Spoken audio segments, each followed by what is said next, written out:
meet me at the corner of Russell and Albina, just about a block from Mississippi Avenue. I'll take you to a house where they hang carpets on the wall, and if we go there on a Sunday, there's a song I'll take you through.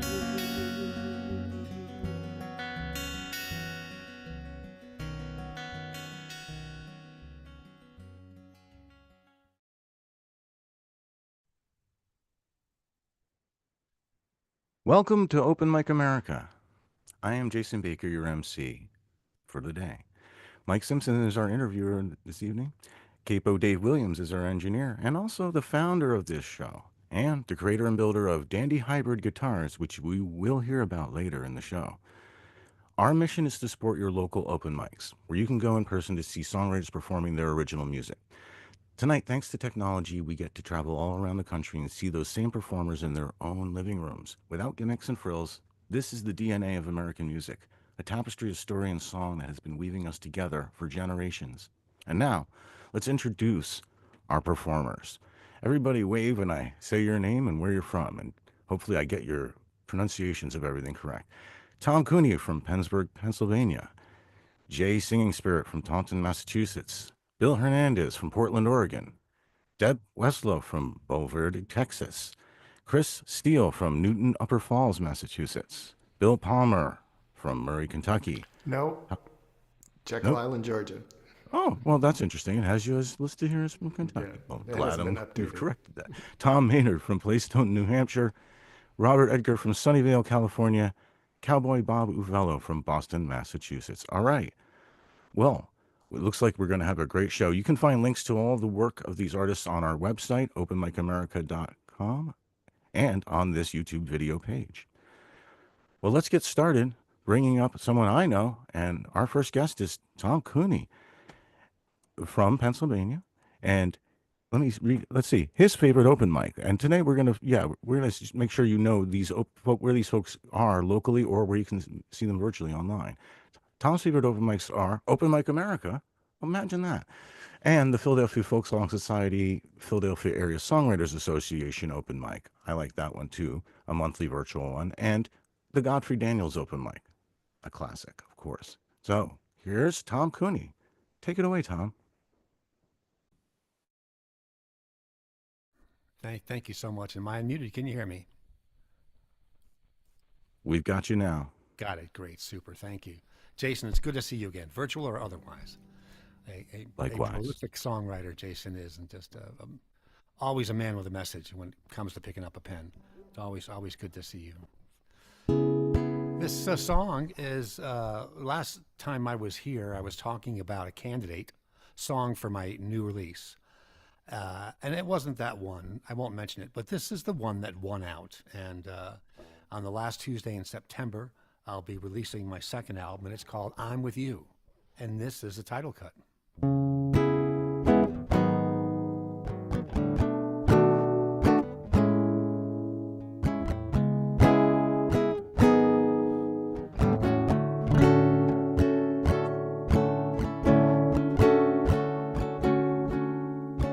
Hey, I'm the all-night jazz DJ. Yeah, it's Mort's report.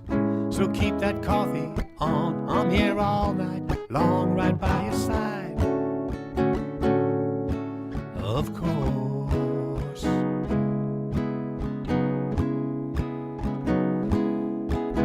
Hey, that last track from the way back, the quintet 1945. They're laying down the groove. Man, what's old is new. Ain't this the night to be alive?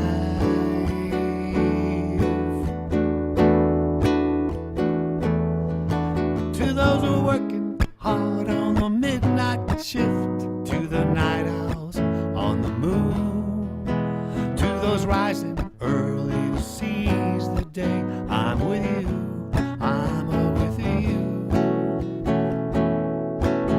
To the mothers up soothing the babies, to the fathers on the red-eye too. Hey, to the old and the young,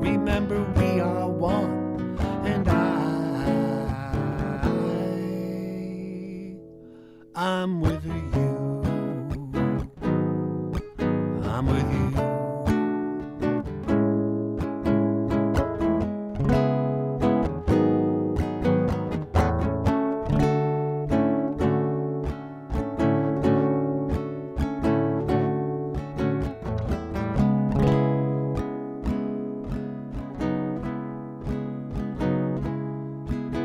This next tune goes out to the world with a shout. It's a prayer from me and you. It's full of fire and hope, and it throws a rope. We need love, and we need it soon.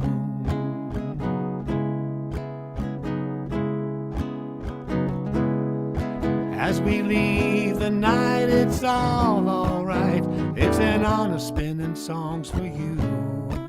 In these midnight hours, we find our power to love and make the world anew.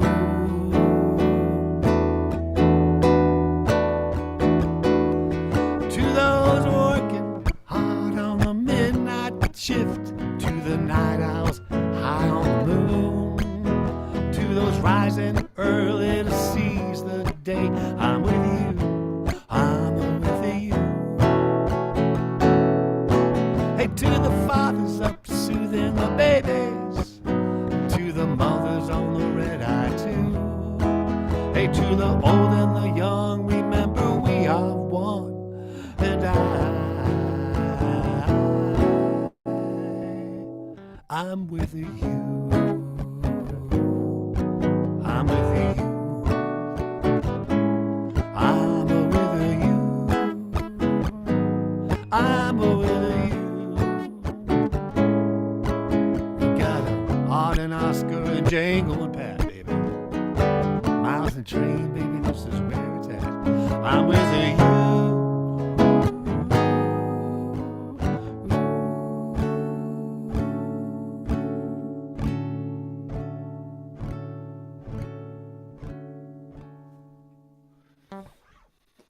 Wonderful. Awesome, Tom. Pretty super cool. Nice. What a delightfully compassionate song.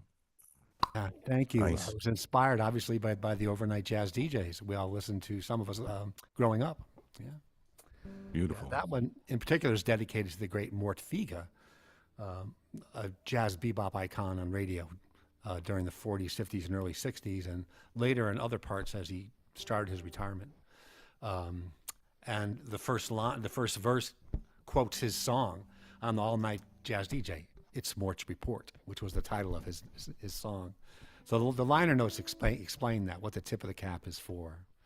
But many a wonderful 3 a.m., 4 a.m. hour spent with Mort. This next tune is also on my new release. And it's a bossa tune, and it's called Is This Love? And it's about someone who hasn't seen love in such a long, long time that they're not sure what it is.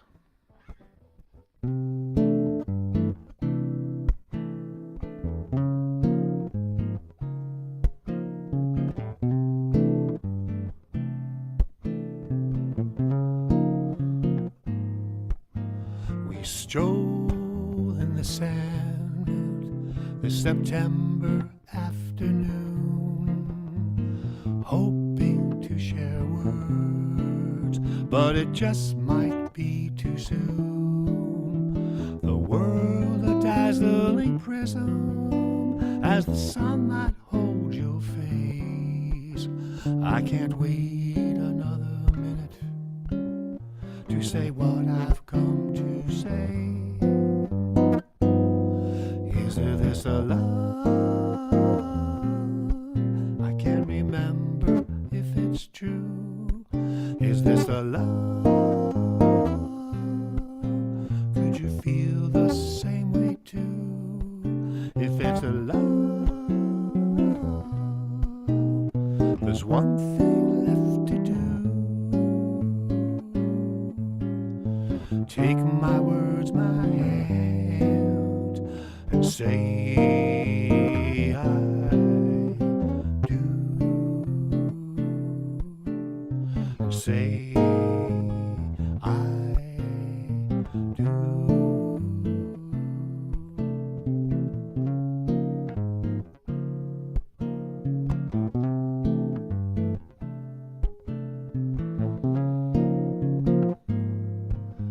We stop, I take your hand, I place it on my heart.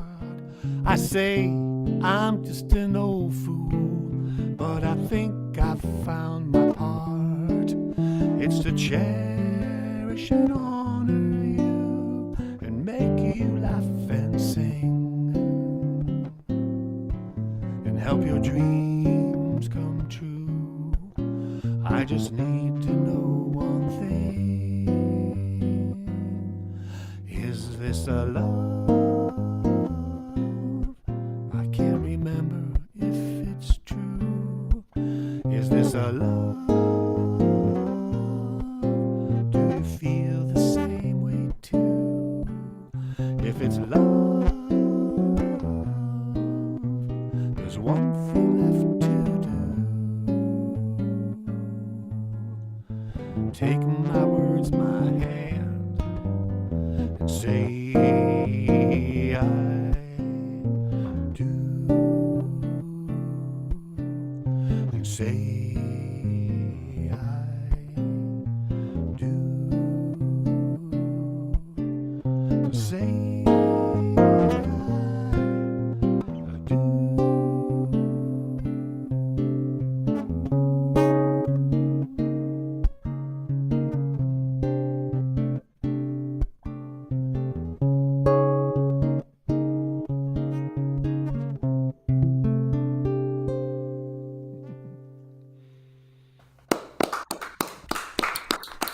Lovely. And he sticks the landing. Yeah, he does. Yeah, he really did. And it's a wonderful translation from the original Portuguese, I'm sure. It's really a wonderful bossa nova there.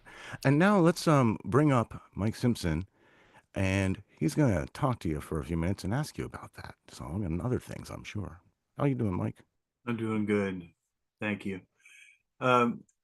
Yeah, as somebody pointed out, you did stick the landing on that. That's nice. That's very smooth, very bossa-like. The first song, though, let's drop back to that. I love the line, "What's old is new," is something that is right at the heart for all of us former DJs. Have you been a DJ? I have not. No. Have you been, Mike? Oh yeah, yeah. So yeah, you captured the mood from the swivel chair pretty effectively there. That was very nice. Very nice. You painted a good picture. Yeah. Thank you. Thank you. So if you haven't been a DJ, is just the listening to the late night stuff that brought that on? Yeah, I've always been a listener of every local college station of whatever town I was in. That's how I ran into the great Mort Figa. He had retired to the Hartford area and was at the Hart School of Music, WWUH radio program doing the nighttime jazz. And he just knew everything and everybody. He's the kind of guy who was on every single track, all the players. He did the backstory of every song, and it was just joyous to listen to him. Yeah, we have a local station that has a picture of him, not behind the mic, but giving out awards, I think, at the Hart School of Music. Yeah, Cool. yeah. And a great handle on the chord progressions. Now, what do you do to work them out? How do you work out your chord progressions? With bossa, they tend to be chromatic. They move in half steps. So I had that in my mind. And they also tend to have a lot of out of key climbing movements to get back to the main route. So that was in my mind as well. And also the melodies are not elaborate in bossa generally, and the tone is conversational. So I tried to tone down the lyrics as if he was really just on the beach, just talking to this person that he loved, telling her that it's been so long since I've been in love. I have no idea what it is, but I think it's this. Yeah. Yeah. Cool. I will say, though, along with that conversational quality, which I certainly recognize in Is This Love, it's interesting in bossa, the first song is definitely not bossa. So how did you get to the chords in that first song? Oh, I'm sorry. We're back with "I'm with You." Yeah. That was actually a chord change, a key change to go to the chorus. Um, just when he starts talking to all the different kinds of people who are listening, and it was something that followed a melody. I don't typically follow a melody, but in that case, that's where the melody went. So I switched to that key, and Okay. eventually got back to the other one. And you speak like somebody who's fairly well musically educated. You got theory background and I minored in music in college, and then okay. I've always the only thing I've kept alive. I've never been a great reader, and the only thing that I've kept alive is chord theory and chord progression theory, Uh-huh. how chords can move and how they can interplay and change with other keys, and it to me it's a fascinating, beautiful subject. Yeah, I'm with you. Me too. We're very similar in that regard. However, inside that bossa, and inside some bosses, particularly I think of some of Tanina Horta's stuff, um, you have this storytelling aspect that shows up. It not that common, but it's gorgeous when it's there. How important is that aspect for you when you're writing bossa? It's essential. I think you hit the nail right on the head. Bossa is conversational, direct, and personal. You can listen to every bossa song, and it is just like the person's there talking to you. And it, you know the lyrics that I think got to it when the person was talking to the woman he was in love with, um, where he said, "Yeah, I think I'm just an old fool, but I think I've found my part. It's to cherish and honor you and make you laugh and sing and help your dreams come true. I just need to Yeah, know one thing: is this love?" You know. yeah. Is it? First he said what it was, then he asked if it was love. And where do the stories themselves come from for you when you're writing that stuff? That one was a dream piece. Okay. I've always dreamed about writing a bossa tune of a couple on a beach. Yeah, and the other one was it was straight Morfiga DJ. Yeah. Yeah. You and every other writer in the new thing, bossa nova meaning new Yeah, thing. Yeah. Yeah. as you know, the toughest part about playing a bossa live is keeping the the the The double measure compa. clave beat going. Yeah, the So compa. Yeah. it's so hard. It's so hard. Yeah. Yeah. Well, you do it well. You do it well. Lovely stuff. I really enjoyed hearing it, and I look forward to the newest bossa that you write when we have you back next time. Thank you very much. It's good to see everyone here. And my new album will be out on the 23rd, and it's called "I'm With You." All right. Thanks. Not surprising. All right. Back to you, Jason. Awesome. And thank you, Tom, again. Let's hear it for Tom, folks. That was wonderful. Thank Our you. next guest is Jay Singing Spirit. Now, Jay has his own virtual open mic on Wednesday afternoons at 3 p.m. Eastern Standard Time and hosts his own Facebook page called the Eagle's Nest Revisited Open Mic page. So it sounds like we could all join in and have some fun. So let's hear from Jay Singing Spirit. You're up, my friend. Take it away. Howdy, everyone. Welcome. Yeah, the first song I'd like to do is a song I wrote to deal with the loss of a loved one.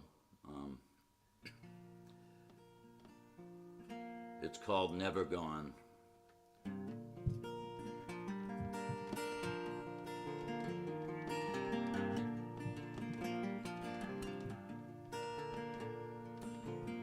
People travel through this life like feathers on the breeze. Some try to make a change, while some just try and please. And when the wind stops blowing, that the feathers are dancing on, the song, it does continue to a tune of Never Gone. Twisting, spinning, always moving on life's given trail.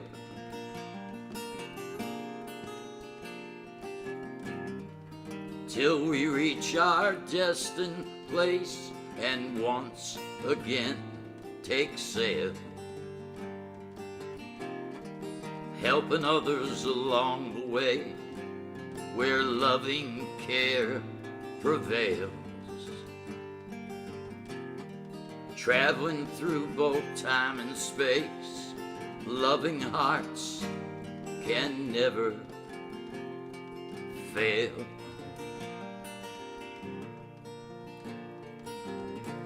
So the feathers travel on with many rough and testing road, but we know we can carry on and bear life's heavy load. Sometimes a gentle wind comes along and warm breezes blow. Still the song it does continue to a tune of never gone.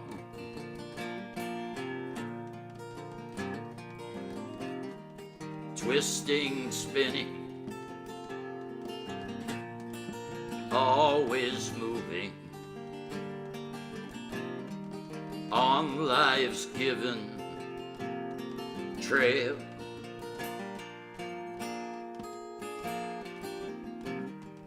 Till we reach our destined place and once again take sail, helping others along the way where loving care prevails. Traveling through both time and space, loving hearts can never fail.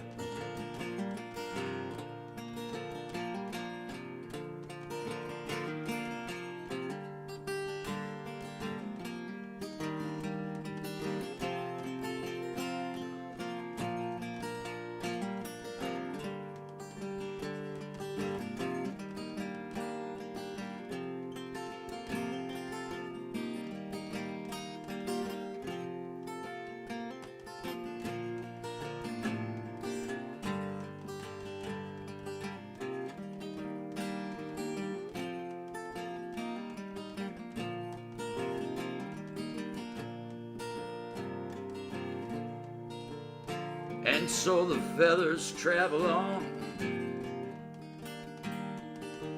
with many rough and testing road, but we know we can travel on and bear life's heavy load. Sometimes a gentle wind comes along and warm breezes blow. Still the song it does continue to a tune of never gone.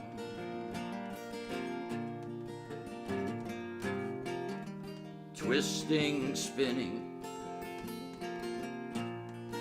always moving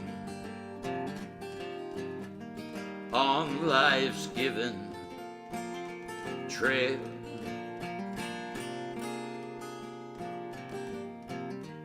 Till we reach our destined place and once again take sail, traveling through both time and space, loving hearts can never fail.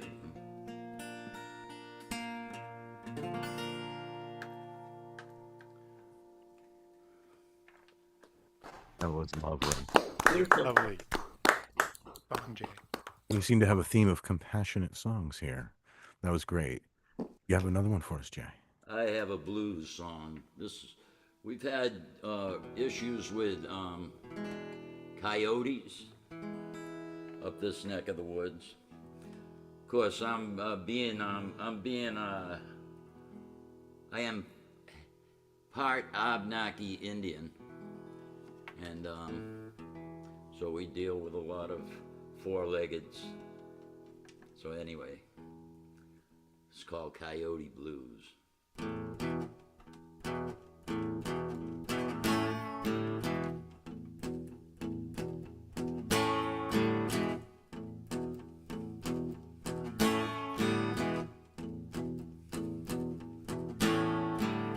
I was walking through the woods, just minding my own. Went down the path ahead of me, just chewing on a bone. Sat Mr. Coyote, just as bold as can be, Lord. I was just hoping and praying wasn't gonna chew on me. I got those coyote blues.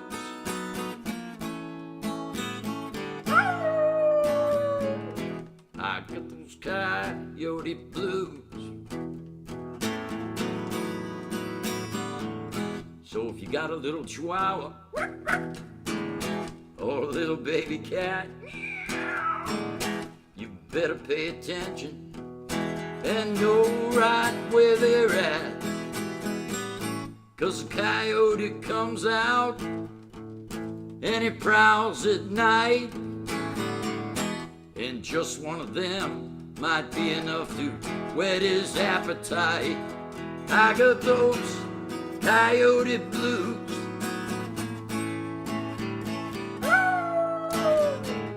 I got those coyote blues. Give some of them blues steam roller style.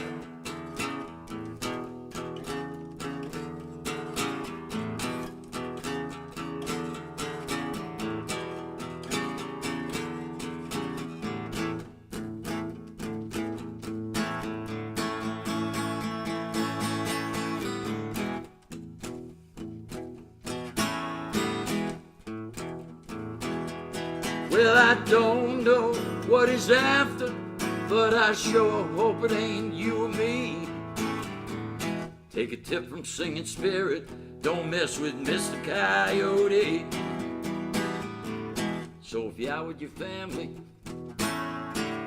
for a picnic lunch, don't feed the coyote, 'cause I got a hunch he's here to stay,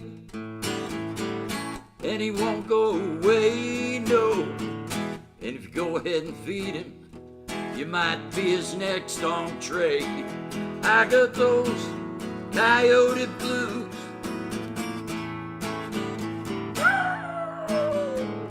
I got those coyote blues. So it's the end of my story. It's strange but true. If you go feeding coyotes, they might just want to munch on you. I got those coyote blues. I got those coyote blues. Said I don't know what he's after, but I sure hope it ain't you or me. Take a tip from Singing Spirit, don't mess with Mr. Coyote.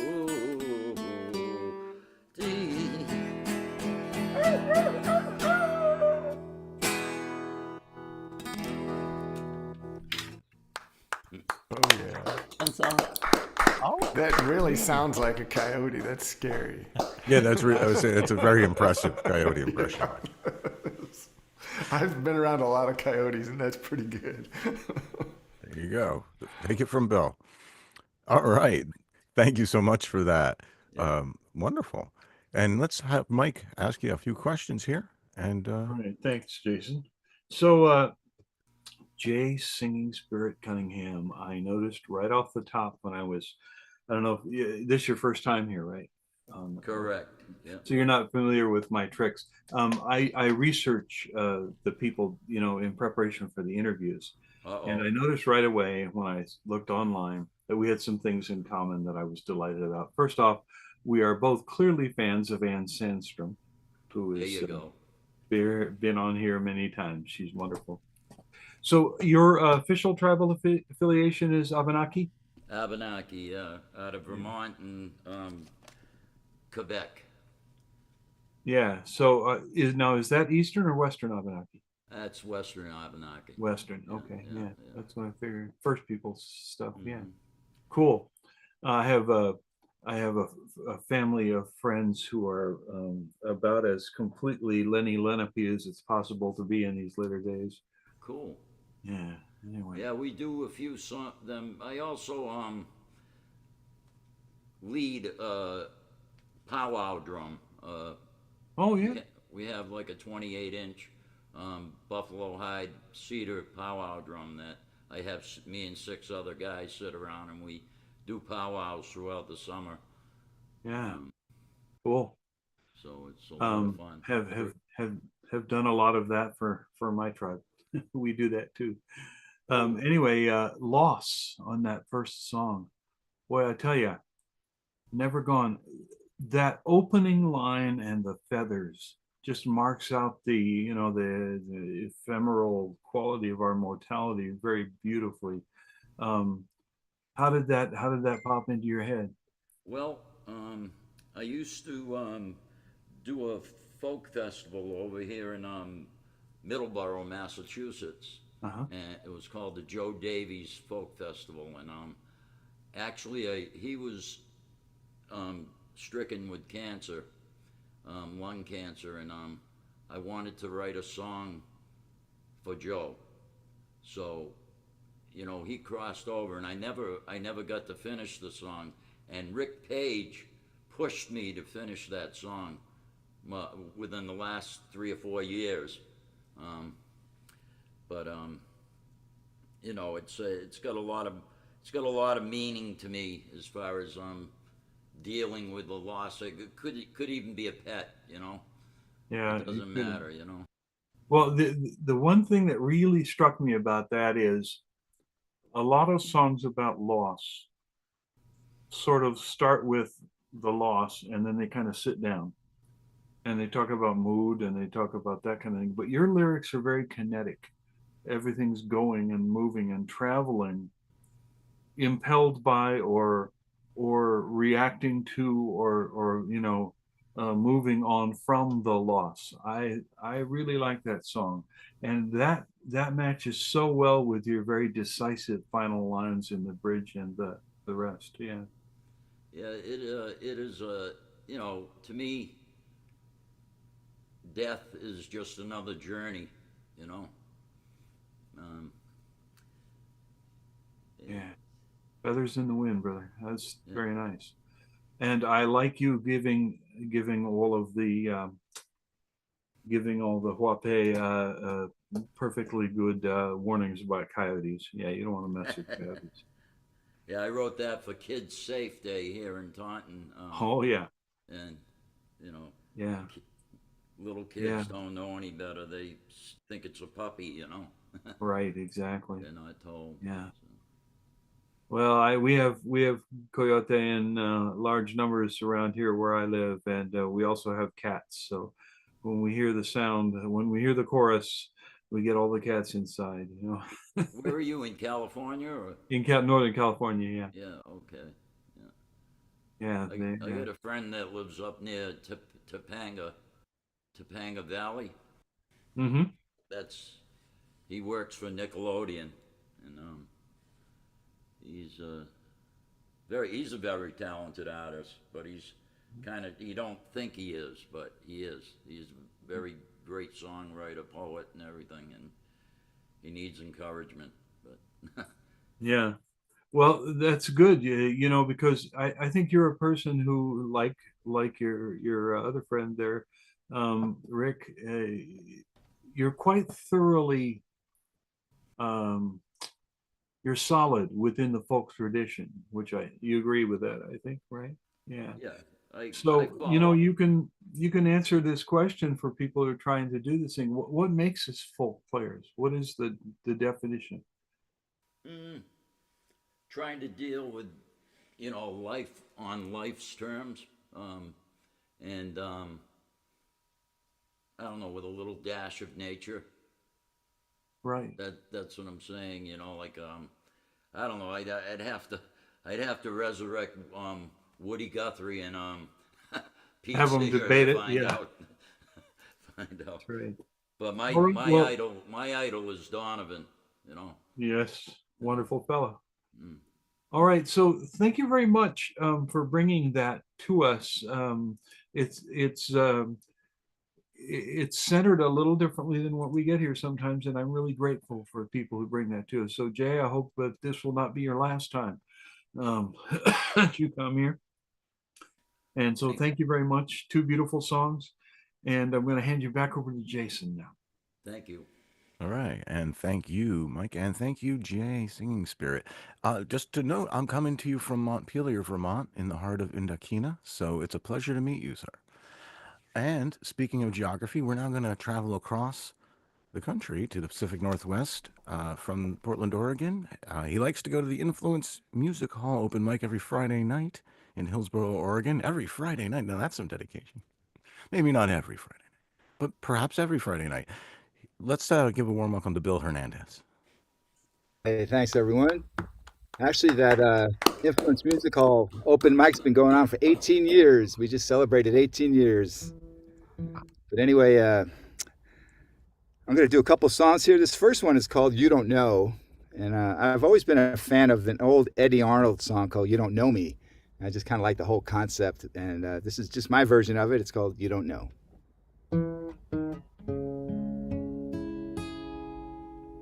You don't know what I'm going through. All the sleepless nights, daydreaming of you. You don't know. You don't have a clue. I'm running from myself just to get away from you.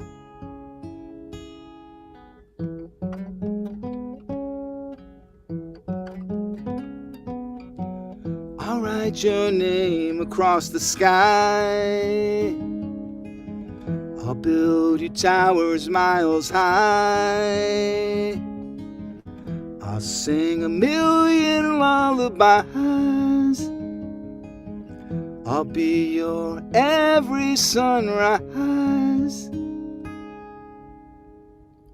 You don't know. You're too blind to see. Your reality is just my fantasy. You don't know, and you never will. You take my breath away. You're making my heart still.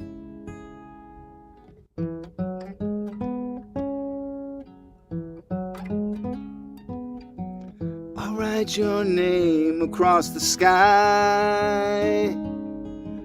I'll build your towers miles high. I'll sing a million lullabies. I'll be your every sunrise. I've never felt like this before. I want to open every door and let you walk right in and see every broken side of me. You don't know. You have no idea how much I'm in love with you's the only thing I fear.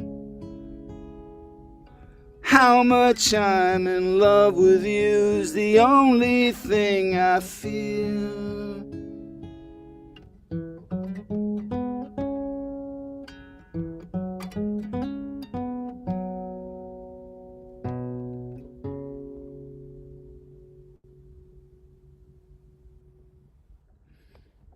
All right, Bill. Nice. Very nice. Thanks. This next one's called Another Heartbreak Song.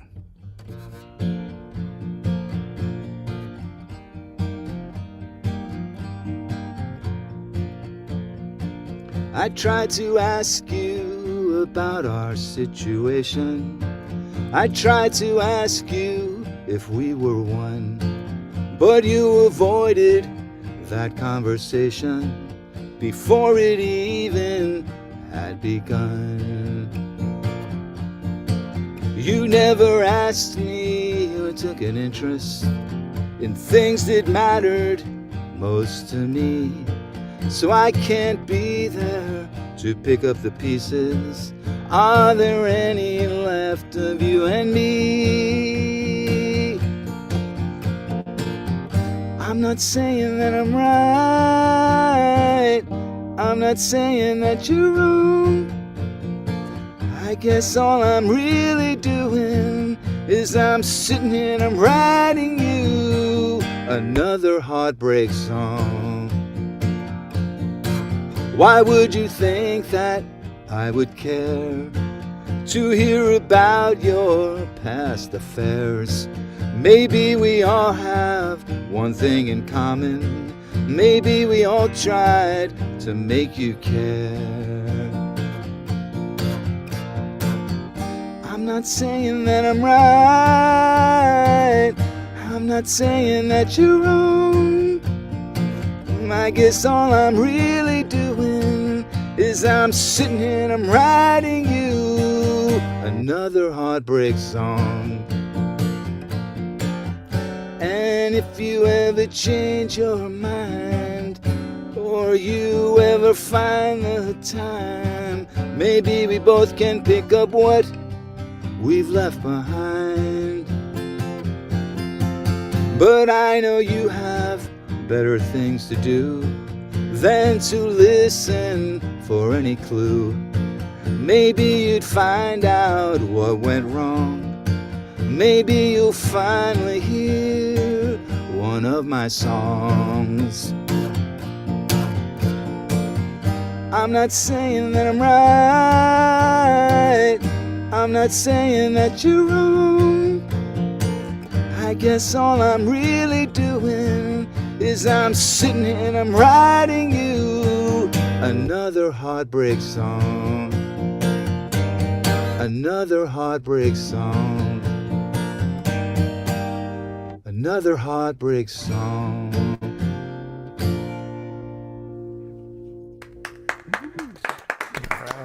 What a catchy tune. Yeah, that's Thanks. great. Thanks, Bill. And now let's bring up Mike to talk to you about your work. Hey, Mike. Good. I'm not hearing you, bud. I think Mike, you're we're not hearing you. Due to me being muted, you couldn't hear me. Yes. I dig your stuff, Bill. I really nice, do. man. I appreciate that. The first question that popped into my mind was the first song. What brought you to write it? Is that personal? You know, like I said, it was just that I've always loved that Eddie Arnold song. You don't know me. Remember that? I think it was like from the 50s. You put your hand in mine and then you say hello. And I just like the idea of just when you kind of have a crush on a woman, but you don't really want to tell her, you're afraid to tell her. And I kind of like the theme, but I've always loved that song. So it was just really my own little twist on it. Okay, not from a personal from a personal heartbreak. All right, but one of the things I really also noted right away in this is when you're dealing with the common themes, the things that are, and we'll talk about this in the second one song too, the things that can be criticized for being a chestnut, for being, we've all heard that before. One of the really good tricks, and anybody who's a songwriter who's listening to this should pay attention to what Bill did, because one of the great ways to avoid that kind of sameness is to write as he did, with this very fine simplicity in the arrangement. You went very basic. You went very clean, very straight with that arrangement. Was that a conscious Oh, thing? definitely. Yeah. I'm always trying to do something a little different, whether it's just kind of picking notes for a song or playing chords or just like I said, with Jay's singing Spirit, it reminded me, I want to write a song that's not about relationships or not about divorce or dating. I kind of like the idea of just writing something about animals or whatever. So I was really inspired by that. But I'm always trying to do something different. Yeah.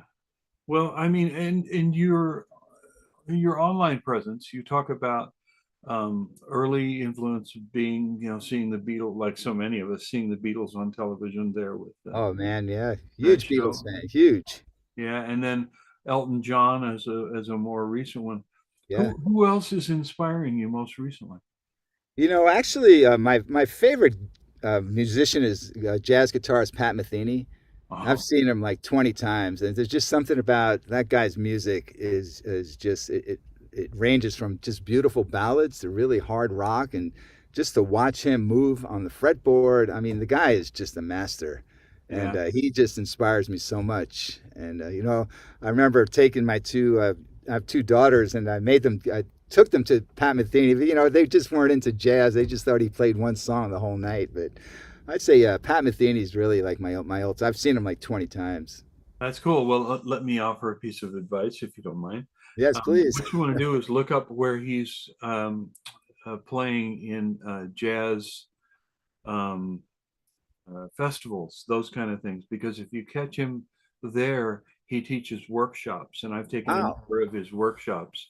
And he's a wow. very inspiring teacher. He'll get you up and going. He's actually retiring. I read an article that he's going to Yeah, retire. I So. think he's not going to retire so much from the festival stuff though, Oh, because good, good. that's not like touring the road. You do Yeah, 6 of them a year, maybe. Yeah, yeah.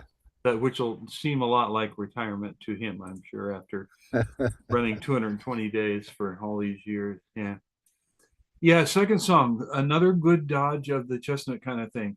It is another heartbreak song, and there are Yeah, so yeah. That's many. definitely written for someone. Yeah. And it's familiar ground to a lot of songwriters, but in that one, again, you didn't do the expected thing. The accompaniment, the melody, and the rhymes all have good drive. So you really push the song forward. And actually, that turn at the end, I'm writing for you another heartbreak song. That's a nice hook, baby. Okay. Nice work with the hook. Very very good stuff. How did you come to hook all that up that way? Can you describe the Yeah, process it of was just songwriting? my one. I've always tell people if you need material, either get divorced or go on dating apps because those two things alone will give you tons of material for years. And that was just based on a long distance relationship. I was dating someone in Bainbridge Island, and it just there's an old Woody Allen line that says for relationships to work, they have to be moving or for sharks to keep alive, they have to be moving at the same speed. But and then relationships are like sharks, and I just think it just didn't work out. It's just kind of Mm, just too much. The distance and everything. I'm sure we've all been through that kind of thing. yeah, I think most of us have some experience with that. Yeah. Anyway, again, really nice stuff. Do you have any particular order of operations? Does melody come first? Does lyric come first? Usually, it's kind of for me, it's the idea. I mean, I'm one of my biggest fears is dying, and I just wanted to kind of write a song about that. So I wrote a song about just being on a train with Jesus going up to heaven, but usually it's just kind of the idea, then some words, and then I'll kind of noodle around with some chords, and it just kind of flows pretty easily.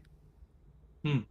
All And it's right. great therapy too. I think writing songs, anytime you go through any kind of major, my dog died, and like I said, dating or divorce, I just think writing songs is great therapy. Yeah. Good advice. Yeah. Well, thanking for you to you for helping us process our feelings here tonight, and Thank you, man. Appreciate it. look forward to hearing you again, man. Appreciate it. Thanks. Yeah, here's Jason. All right. Well, thanks, Mike, and thanks, Bill Hernandez. Really great to hear from you. Our next guest is Deb Weslow. Now, Deb is another Influence Music Hall person, but she likes to go virtually to the Influence Music Hall. for their open mic, which that's cool to know that they have that as well, and goes to the Vine in the Village for her in-person open mic. So, Deb Westlow, take it away. Hello, everyone. Good to be back again. This first song is called Mama for This Moment, and it's dedicated to all those foster moms out there that take in children and all the challenges and uncertainty that goes with that.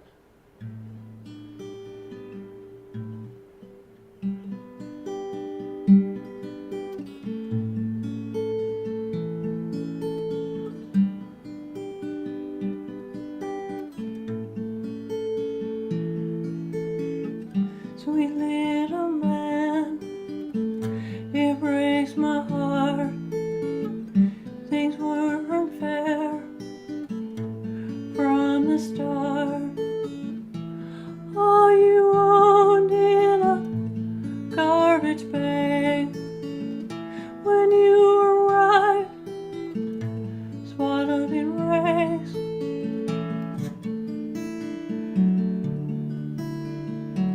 I wanna take away your drama and your strife, and be your mama for this moment in your life. Be your mama for this moment in your life. Picking up pieces you didn't break. I'll keep in contact for your sake. Guilt that comes with each stolen kiss. Can't fathom your mother's dark abyss.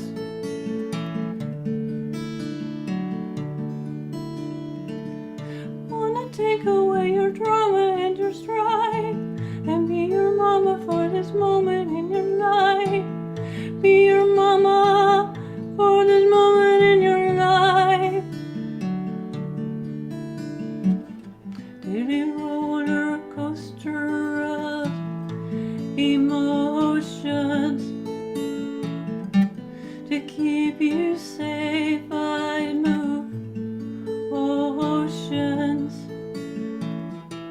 Our chapter hard to comprehend. Not knowing how this story will end.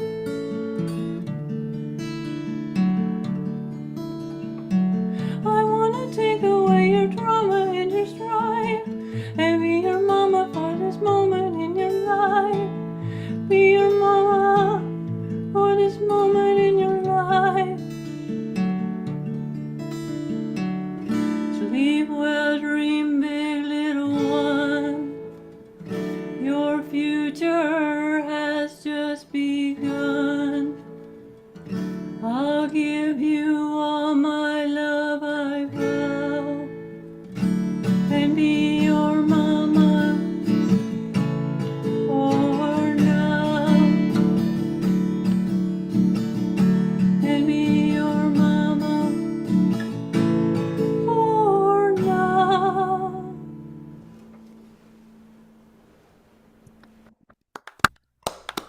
Very pretty. That was lovely. Thanks. You got another one for us? Yes. This one, I had the opportunity to co-write this song with a friend of mine, John Lawrence, and it's called Road Trips with You, and it's about my youngest son and some of the adventures we've gone through in the last few years.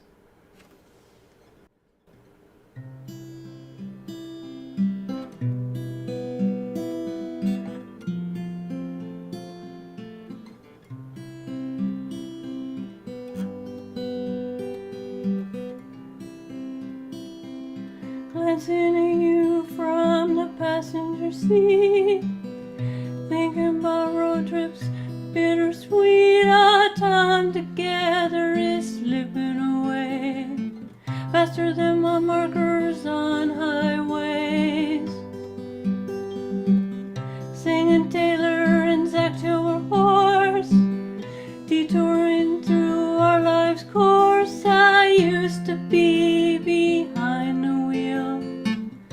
Now you're driving so surreal. Wish I could continue down this road, but I know it's time to let you go. I will always hold on to memories of road trips with you.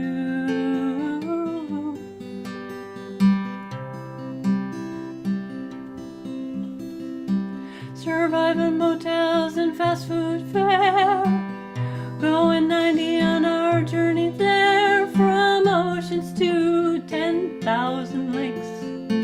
Chased all the sunsets we could make. Ooh, ooh, ooh,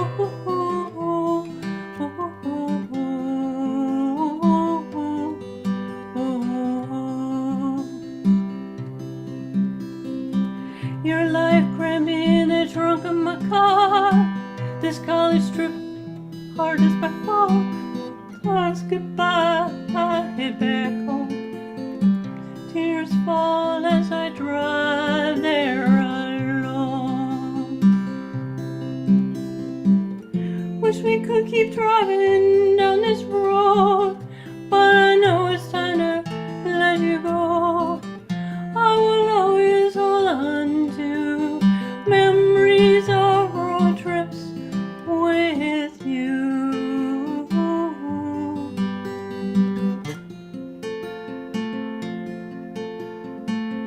Wish we could keep driving down this road, but I know it's time to let you go. I will always hold on to memories of road trips with you.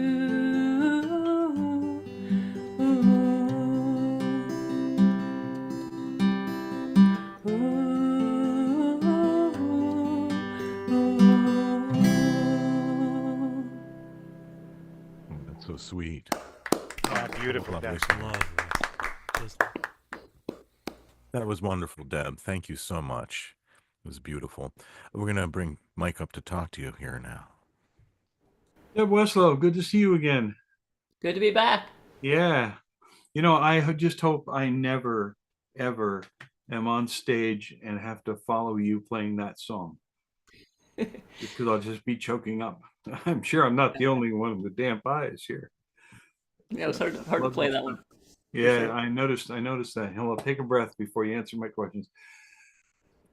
Fostering, I have not done that. I have I must say it's not something I have an inclination to do. No kids of my own, so no sense of being a trained parent, that kind of thing. But I've witnessed it in other families and stuff. And what a tremendous generation of blessing for people doing that. Do you intend to use this song to promote and encourage people doing foster care?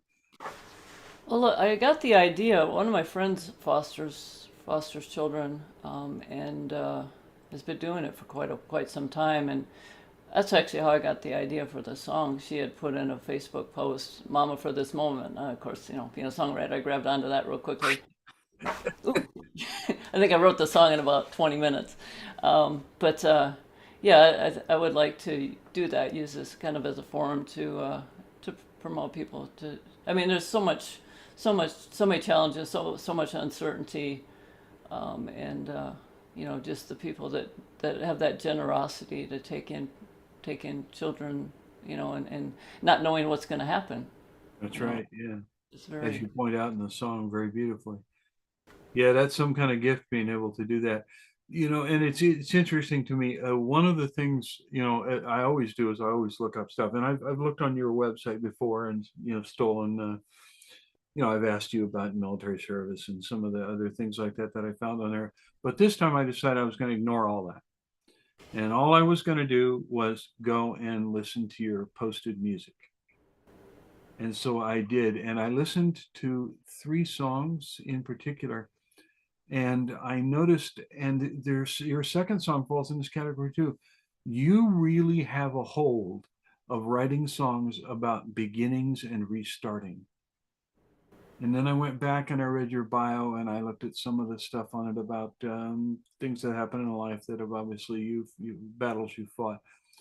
And the 3 songs, this is for all the rest of the people. If you get on Deb Weslow's site, take a look as songwriters, take a look with your studying hat on and look at You Can Go, Six String Souvenir, and Out on a Limb. Now, would you say that the notions about beginnings, restarting, and trying to keep up continuous forward movement does that match your own experience?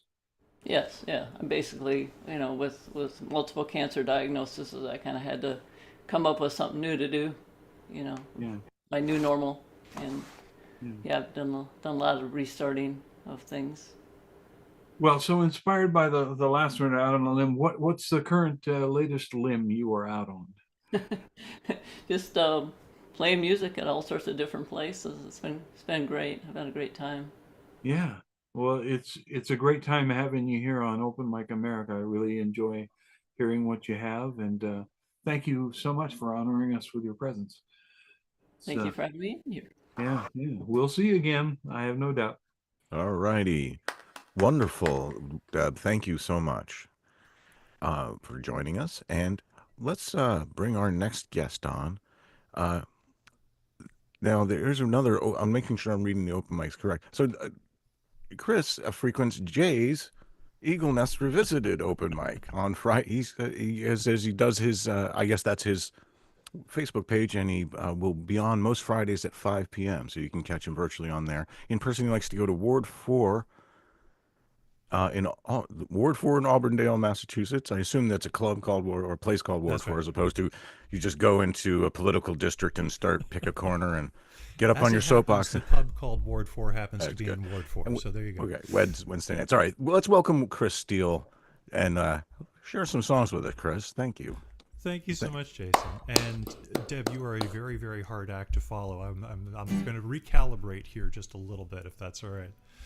And as a matter of fact, I'm going to start off with a song that's actually been with me for a little bit. This was written actually comparing notes with a couple of songwriting friends just as we got to certain points in our age and just kind of looking around and, basically thinking about the young kids that were coming up behind us and really kind of saying that we still had something to give.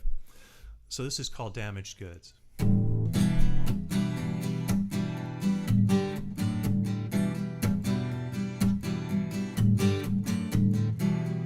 Maybe I've flown too many miles above the clouds. Maybe I've known too many loves. For all I know, there's someone trying to save me there from up above.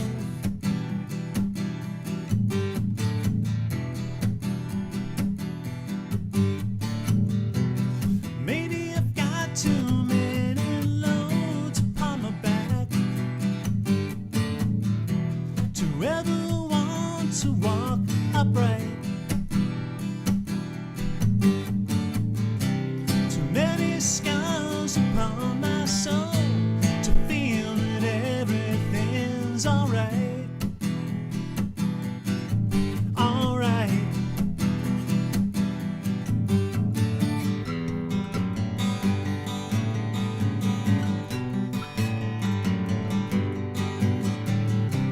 But I still think there'll come a time from memory space or some forgotten rhyme, with all the storms that I've withstood. I still don't think that I'm damaged goods.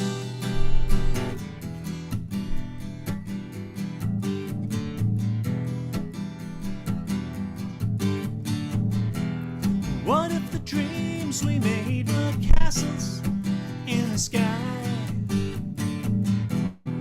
What if I ever lose your heart? What if we lose our nerve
still think there'll come a time,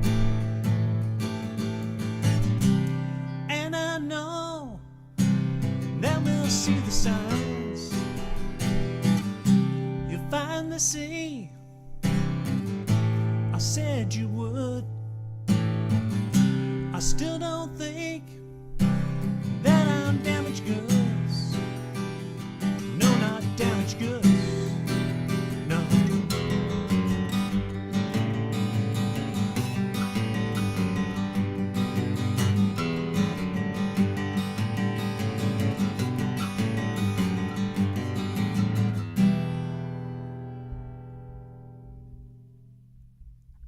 Wow.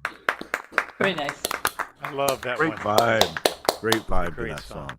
Thank Yeah. you very, very much. For the next song, I'm going to do a completely different thing. You may have noticed, if you saw the name Chris Steele come up before, you may have noticed that from the news maybe about 6-7 years ago, there was another gentleman named Christopher Steele that was out there that wrote a dossier. And MSNBC ended up using my picture in some of their coverage of that. So, and I end up, we'll get into this, I'm sure, in the interview here for a little bit, but I travel a lot for a living internationally. So it was kind of this interesting little inside joke. So this is Dossier.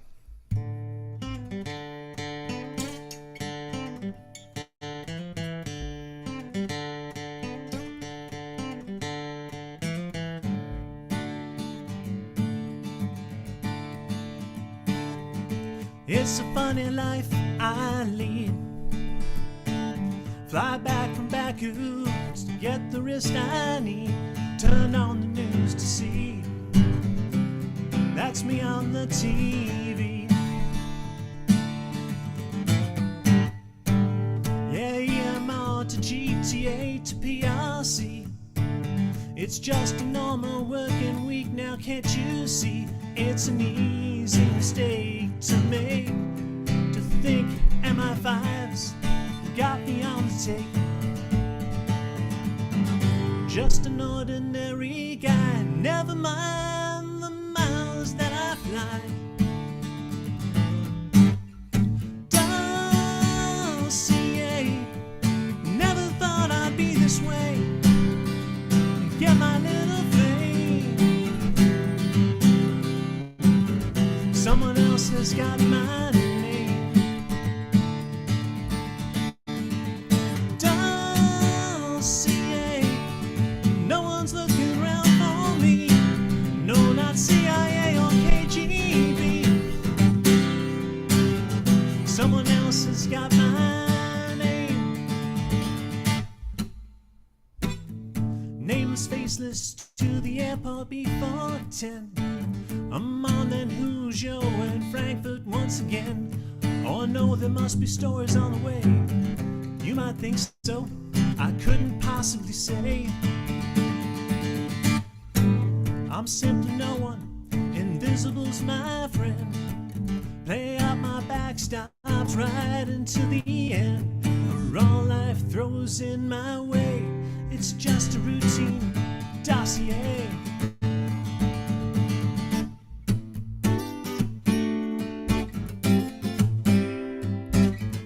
Head down to Antananarivo.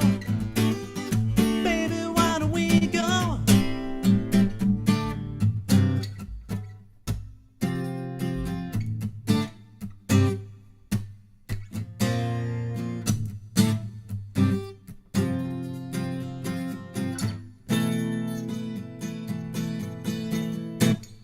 Dossier, never thought I'd be this way. Get my little face.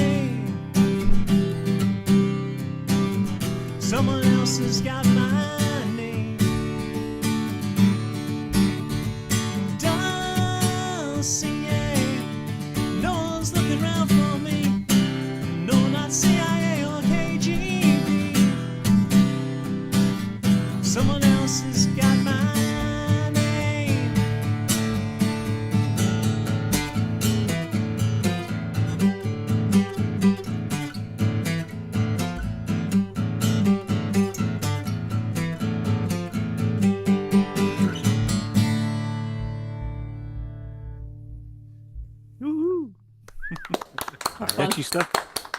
Catchy songs there, Chris. Thank you. I Good toned that stuff. down from the original full electric band version. This was the first acoustic attempt. I was gonna say, I think that sounds like you need a whole band, my friend, but it sounds like you got one. Great. Let's bring Mike Simpson up to talk to you about your work. All right. So, Chris Steele, how in fact were you associated with Igor Danchenko? I was unaffiliated in any particular way. What I do for my day job is basically foreign direct investment. At least that's what I'm willing to say that I do for a living. Right, right. Because now, otherwise MI6 would be very annoyed with you. Yes. Around 2017, when the whole Christopher Steele dossier was coming out, I ended up doing a bunch of conferences where I was speaking professionally. So if you went to Google and looked up Christopher Steele, two things would come up. One would be the Wikipedia page for Christopher Steele the Spy, and then the picture of me, because they didn't have a picture of him. So basically the image search would come up with me, the text search would come up with him. So some intern at one of the news stations, one of the major network news stations, actually found my picture. I am assuming an intern did it, and nobody ever checked it. So for a series of days, my photograph was being used with the stories about the spy. And I actually had a couple of people that called me and said, I know that you were just overseas. You were like in Central Asia. What were you doing? And of course, that had nothing to do with it. I eventually had to call the network and say, hi, my name is Chris Steele. You've been using my picture. And the executive producer was like, yeah, wait a minute, what? So it was a very interesting kind of a thing, and I have a standing invitation to go to one of the Washington news bureaus if I should ever decide to do so. Outstanding. Yeah, as you were talking there, I typed up the wiki, and he don't look nothing like you. I don't look. My anything grandpa would like say. Okay, let's go back to the first song. Yes. I like disaster songs. Mm-hmm. And this is a good one. And, you know, the number one thing about disaster songs that everybody has said from the Man in Black onward is you got to have hope at the end. And this one did. This was inspired by hanging with other songwriters, huh? This was inspired by hanging with other songwriters. This was inspired by taking a look at people that particularly those when we got to a certain age that felt like we were being sidelined a little bit, and it was really a kind of a matter of saying, actually, we got stuff to say, and you kind of look at that at the same time where it's maybe we got a couple of miles on the clock, but it also means we know the road. Right. Yeah. So the hanging with other songwriters, how often is that effective in bringing on good songs? Got actually others? Quite good. It's you do tend to you can't help but being inspired by each other. You really can't help it. I mean, I've got two fine friends on this line here with me that I've actually been in that category with, both Tom and Jay.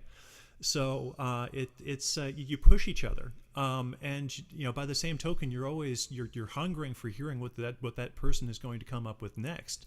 So it's a mutual encouragement. All right. Well, on the second song, I think you've explained it pretty well. The risks of being an international man of mystery are apparently quite severe. But I do want to point out to you that there is one other possibility you should be aware of. Yes, sir. And that is, I have a friend, and it's not me. This guy's actual first name is Doug. I've known him for many years, but when he was in college, his stripper name was Chris Steele. So watch out for that if you're in bars. It might come back on you. Hey, I appreciate the warning, Mike. Thank you. Yeah. I have a great fondness for your music. I love your songwriting. But even beyond that, in a more specific way, and I'd like you to talk about this a little bit, I think you're really good with titles for your songs. Your song titles, you go online, folks, and you look at his stuff, the titles of all of his songs, there's not one that's not evocative. So you got any special hints for those of us, or maybe it's just me, who are, shall we say, less good at that? Honestly, I keep staring at it for what, every once in a while it'll be the title that actually ends up inspiring the rest of the song. I'll hear a word or I'll hear a phrase or something of that nature. Dossier kind of tells its own story. Damaged Goods, it's the, you hear somebody talking about that. Well, what do you mean? It's just what are you thinking on Damaged? Somebody says it in passing, and all of a sudden there's the song right there. Yeah. I will admit to the fact that I have a notebook somewhere where I've got a page of just titles, and sometimes I will use that as an inspiration of okay, time to write a song. Let's go. Yeah, for the songwriters out there listening to this, that notebook trick is every single one of the, 25 or so books on how to be a songwriter that I've ever mentioned. Somewhere in the first 10 pages, they talk about having that notebook, where you put stuff in. So, and possibly connected to the titles, you work with a breadth of styles. You're writing a song. What is it that determines where you place a song re its genre? I play around with a couple of different things. There'll be times, particularly if I'm trying to put together a collection for an album, where I will need kind of a suite of things that kind of goes together. And sometimes I'll have I'll already have a certain number of a certain kind of songs. I'll have weirdly enough, I very often write the last song for the album first. So like for the album that just came out, All's Well That Ends was the first song that was written, and it's a very kind of a guy alone with an acoustic guitar in a bar kind of a song. And there are others that, want to be rockers. Dossier wants to be a rocker. It wants to have a certain kind of menace to it. But others, it's I'll try some things out before I can actually figure out where it is. And that's, as I understand it, that's not uncommon. Sometimes the song is not written the way that it ends up growing up. Yeah, I concur. That has happened with many songwriters that I know. Well, Chris, thank you for sticking with me through the long interview, and thank you for coming and playing. It's my pleasure. We will no doubt be together again on this show at some point, and I look forward to that. Thanks. I'd like that very much. Turn you over to our host. All right, and thank you, Chris. Hey, thank you especially because I think I found something I've been looking for. There are 3 other Jason Bakers out there with making music, and so I've been looking for a stage name. I think I got to go with Chris Steele now. Just gonna spell it a little different. Just kidding. All right. Did someone say free guitar? Yeah. Everyone who is on the show, performers and volunteer hosts alike, gets a ticket in the fishbowl. Woo-hoo. For the annual drawing of one of Capo Dave's dandy hybrid guitars. Yeah, hold that up, Mike. And what makes it a hybrid? If a good top guitar got married to a D28, their kid would sing like a dandy. Well, now that's an interesting description. Boy, what's a good arch top doing with a D28 like that? Oh my, yeah, look at that. Gorgeous stuff. Capo Dave's holding one up. Mike's holding one up. We all want one. Let's face it. You'll find a link to the Dandy Hybrids at the bottom of the openmicamerica.com homepage. So if you're not a guest or a volunteer host and you want to check one of those out and get one for yourself, you should check that out. All right, bringing up our next guest. He likes to frequent the Palm Coast and St. Simon's Island, Georgia, and the Pandopen Mike Online, clever name, out of the poorhouse in San Jose. Please welcome Bill Palmer. Hey, Bill. Hey, am I unmuted? You are unmuted. It's great to hear from you. Good, thanks. A couple of songs. First one is a driving song. It's not a true story. Feels like a true story the more I play the song, I guess. It's kind of about being sad, driving through the Midwest at night, and instead of being real sad, paying attention to all the sights, sounds, and smells around you, I guess. And still being sad. I'm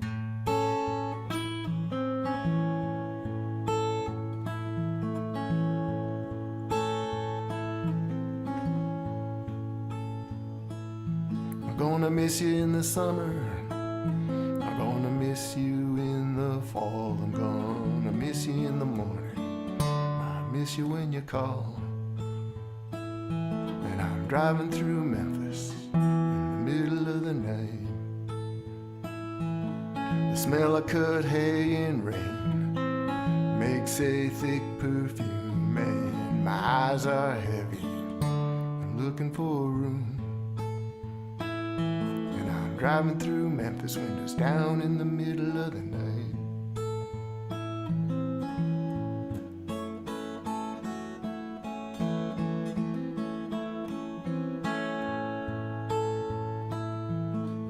All those things you said are stuck inside my head, and it's playing like a movie of a book I haven't read, or like the burned out letters of the truck stop signs up ahead. Skimming across those bridges of the muddy Mississippi, I can feel your breath in the flickering light. And I know the Mississippi's gonna sing to me tonight.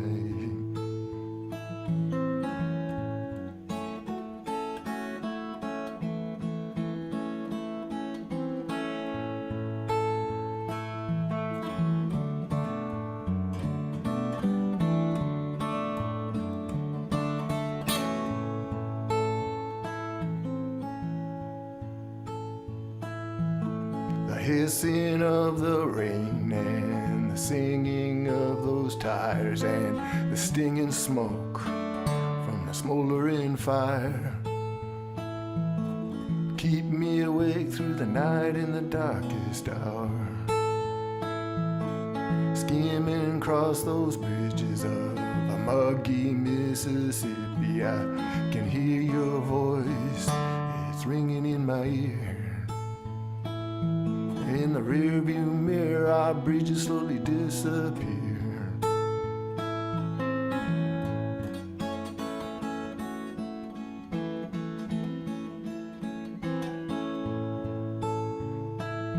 I'm gonna miss you in the summer.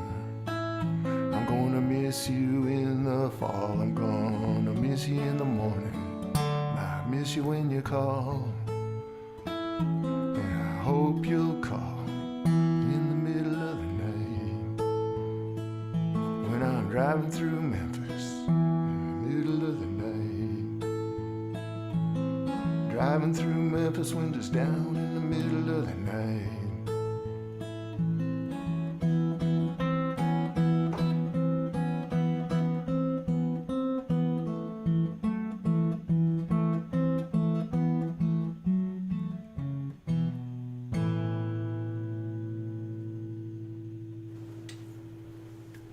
Nice groove, man. Yeah, nice. And now for something completely different. This is a song about, maybe about gravity. It's called Our Gravity.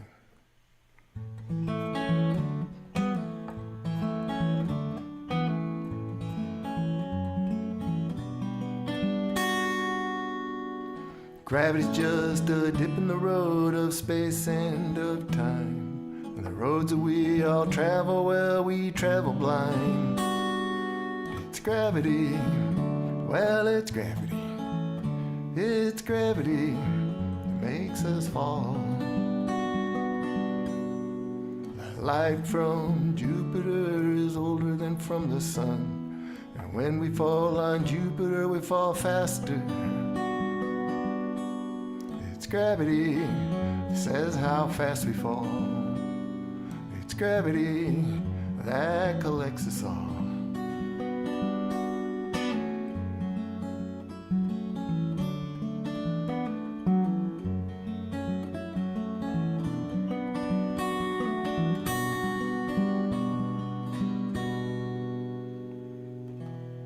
Would our lives be better if we didn't know how things worked? Or would your life be sweeter if you just closed your eyes to the troubles of the day? Would we all feel happier if we all just had that cup of tea? If we all agreed we don't have to fall, that there is no gravity? We fear gravity might make us fall. Gravity's just a dip in the road of space and of time. And those orbits that we travel, well, sometimes align. And the chords that hold us together, they have a rhythm and they have rhyme. And even we don't see it, our paths are always defined by our gravity. Yeah, gravity. It's just gravity that makes us fall. It's gravity that collects us all.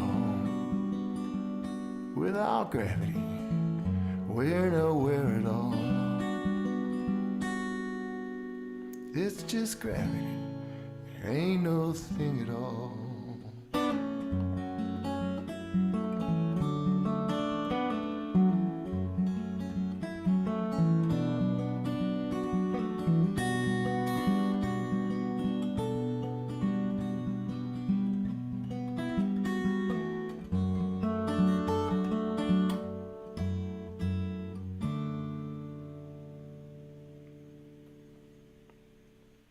Sweet song. Good work. Thank you, Bill. That was wonderful. And now let's have you talk with Mike for a minute about the stuff you've been doing. All right. Typing like a crazy fool here. Okay. All right. So we have to, we always like to make Full sure disclosure. Full disclosure on this. I mean, Bill Palmer and I know each other. We have shared stages virtual, and recently we've shared a stage physical. And we see each other pretty frequently.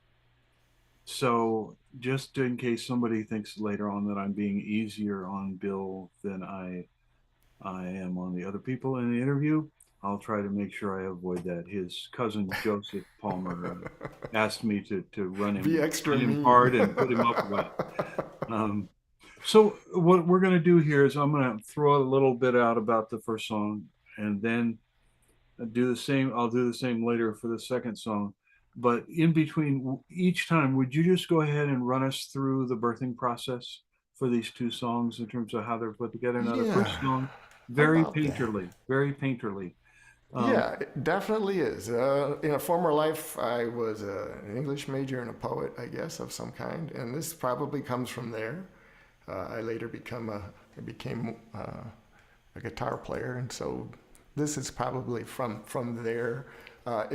Although that first song came from a little lick or tune that just came up, and the tune was Searching for a Home, and so it was literally, I'm playing this and I would just start free associating, what am I thinking when I'm doing this? And so then the first verse came out, second verse came out, and then it was kind of like what other people describe when they're writing things, that it kind of wrote itself. It wrote itself fairly quickly, although it's from playing it on open mics, especially online open mics where, for example, certain lyrics were hard to understand or whatever, that changing word choices slightly, but the general song has pretty much been in its, other than minor editing, for its whole time.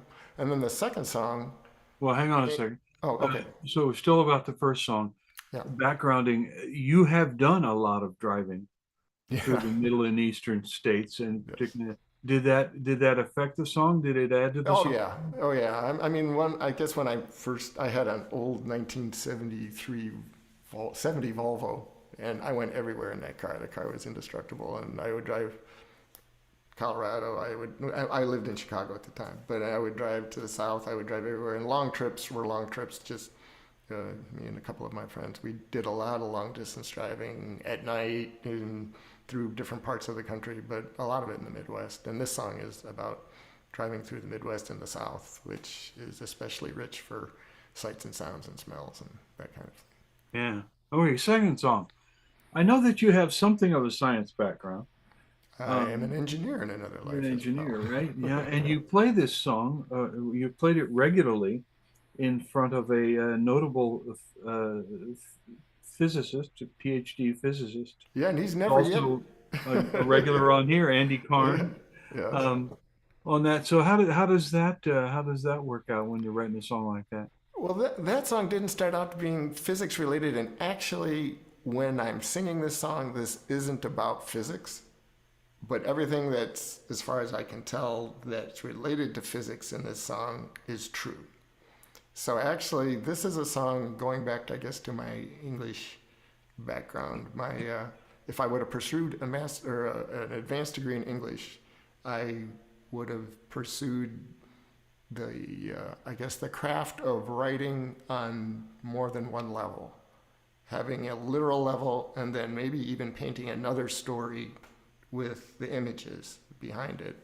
And so this is actually trying to do that. And so the physics is true. It's a little bit of a red herring, but it's still interesting. I think the physics that's in it is interesting, but it's, I think, in my mind, about heavier things about the world and the way that we move around in the world and who we run into and why we run into them, by larger forces than ourselves, I guess.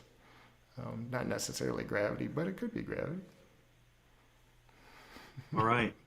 You and I may differ on that. No, I don't differ with that explanation at all. That's very much what I felt the first time I heard that song. Well, good. And this one didn't come out right, wasn't birthed in full form. Right, This I thing's remember been that. moved around about a bunch of different ways, and this is the latest incarnation of it. So again, with my desire always to point out what we're doing here, Bill goes to two different open mics that I go to, and hopefully soon he's going to go to a third that I also go to. And I've I already have been to to that say, one as well. yeah, I have to say, playing at virtual or other open mics, there really isn't a whole lot out there for the general singer-songwriter type that is a stronger methodology for improving your writing that I can think of. Yeah, I mean, just the things that I've listened to tonight are, it's a upper level degree class in music, starting out with the first performer with just a wonderful performance and chord progressions that I might get lucky and play some of them, but I don't know what I'm doing, and he apparently does, and I think you do too. And so you got all kinds of different people here with all kinds of different backgrounds. Some people pulling from their intuition and ear, and but others combining that with a more, formal background. Formal training, yeah. Mm-hmm. Well, Bill Palmer, I want to formally thank you for showing up here and playing for us, and we'll no doubt see you back again, and I'll look forward to that. And then I guess I'll see you tomorrow night. I will be there. All right. All right. Get you there. Here's Jason. Thank you, Bill. That was great. Now you can hear our next performer at the Parish Center for the Arts in Westford, Massachusetts, on the second and fourth Sunday of the month. I presume that's an open mic, and virtually. And we've been talking a lot about virtual open mics, and we'll talk about how you can find all of them on our website later. But you can find him virtually at the Catbird Cafe. So let's hear from Tom Maynard. Thank you, Jason. So I'm going to start off just by kudos to the Open Mic America crew for providing us an opportunity to perform for folks. There isn't enough said about the folks who do this, that give us a platform, a show that we can attend. So I give them a big hand. Thanks to Dave and Jason and Mike, as well as Daphna and the others that are on other ones. So thank you for that. Just before this, I was able to come on here. I ended up swallowing wrong, so I hope I can get through my songs here. This is going to be interesting. But I'm just going to jump in. This is a relatively new song called Loop de Loop. Oh, wait a second. I'm going to provide people a little bit of visibility into my process here.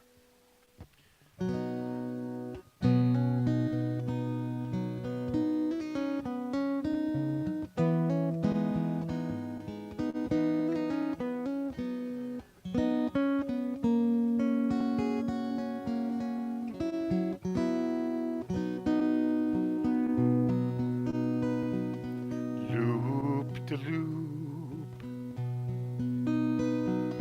travel the hoop,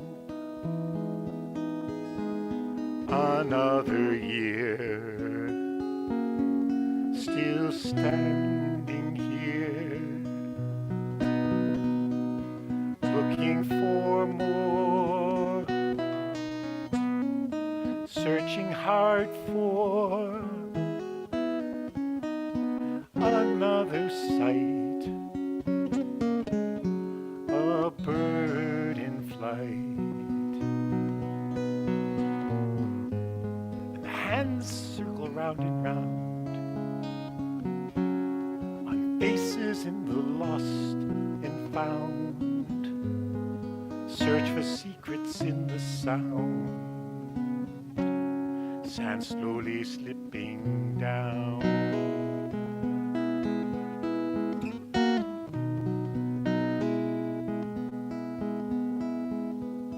Alakazam,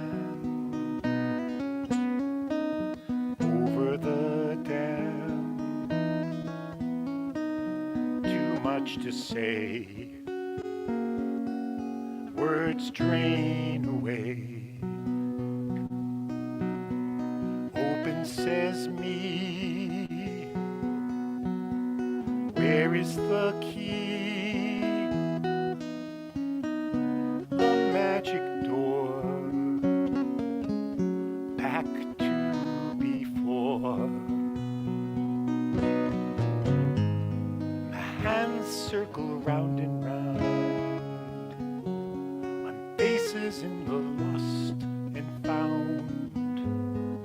Search for secrets in the sound, sand slowly slipping down. Treasure turned, bridges burned, riches rust and turn to dust.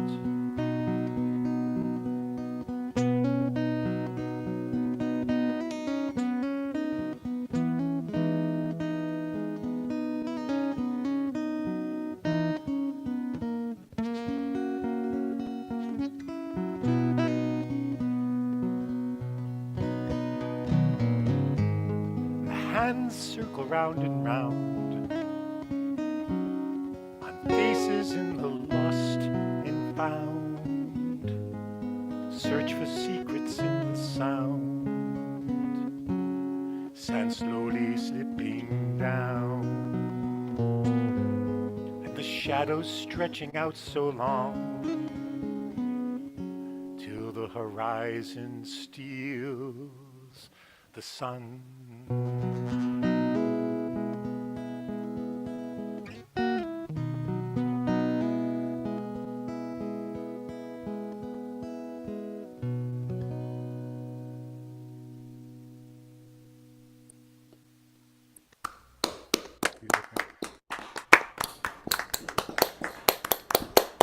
And nice touch with that video thing.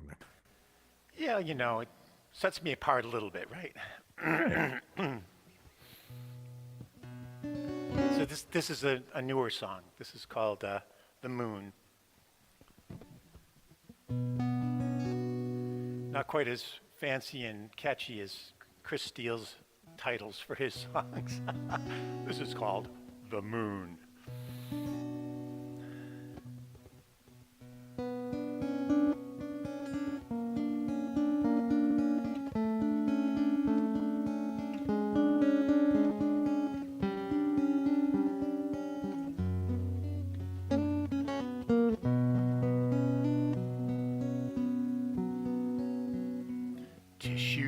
vapor shreds and tears, the evening storm's last remnant clears.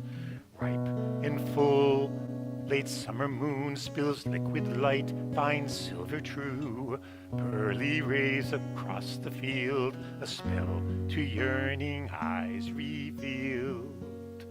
Each blade of grass cut sleek and stark, the gems of dew that flash and spark. Each crystal orb, a tiny moon, that cling to toes, fling fiery runes, that somehow tell a true verse tale, invoke a music hoary, hail a pas de deux, a courtship right between firefly and fairy light. Dancing to the earth's first song, the dance to which we all belong. Each tree, each bush, each fern, each moss, each stream cascade, each wave foam tossed, each heron, blackbird, chickadee, all who move and breathe and dream. And dancing to the earth's one song, the dance to which we all belong.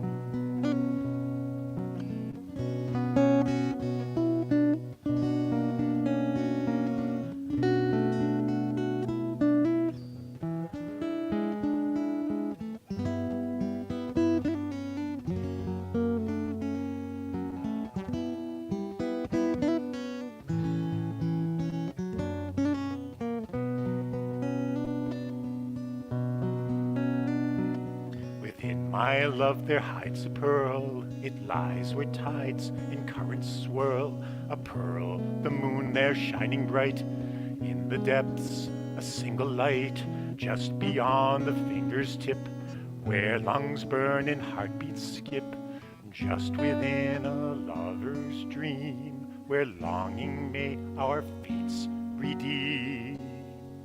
A pearl, the moon beyond my reach, its tidal pull waves on the beach.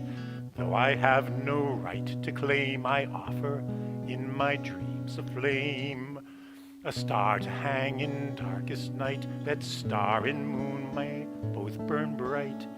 A pas de deux, again a dance that I know I can't deny the chance to dance with you, the earth's first song, the dance to which we all belong. Each smile, each sigh, each glance, each touch, each day, each night which holds so much, an hour, a day, a year, a life, your gift to me, the moon's sweet light. Dancing to the earth's one song, the dance to which we all belong. Dancing to the earth's one song, the dance to which we all belong.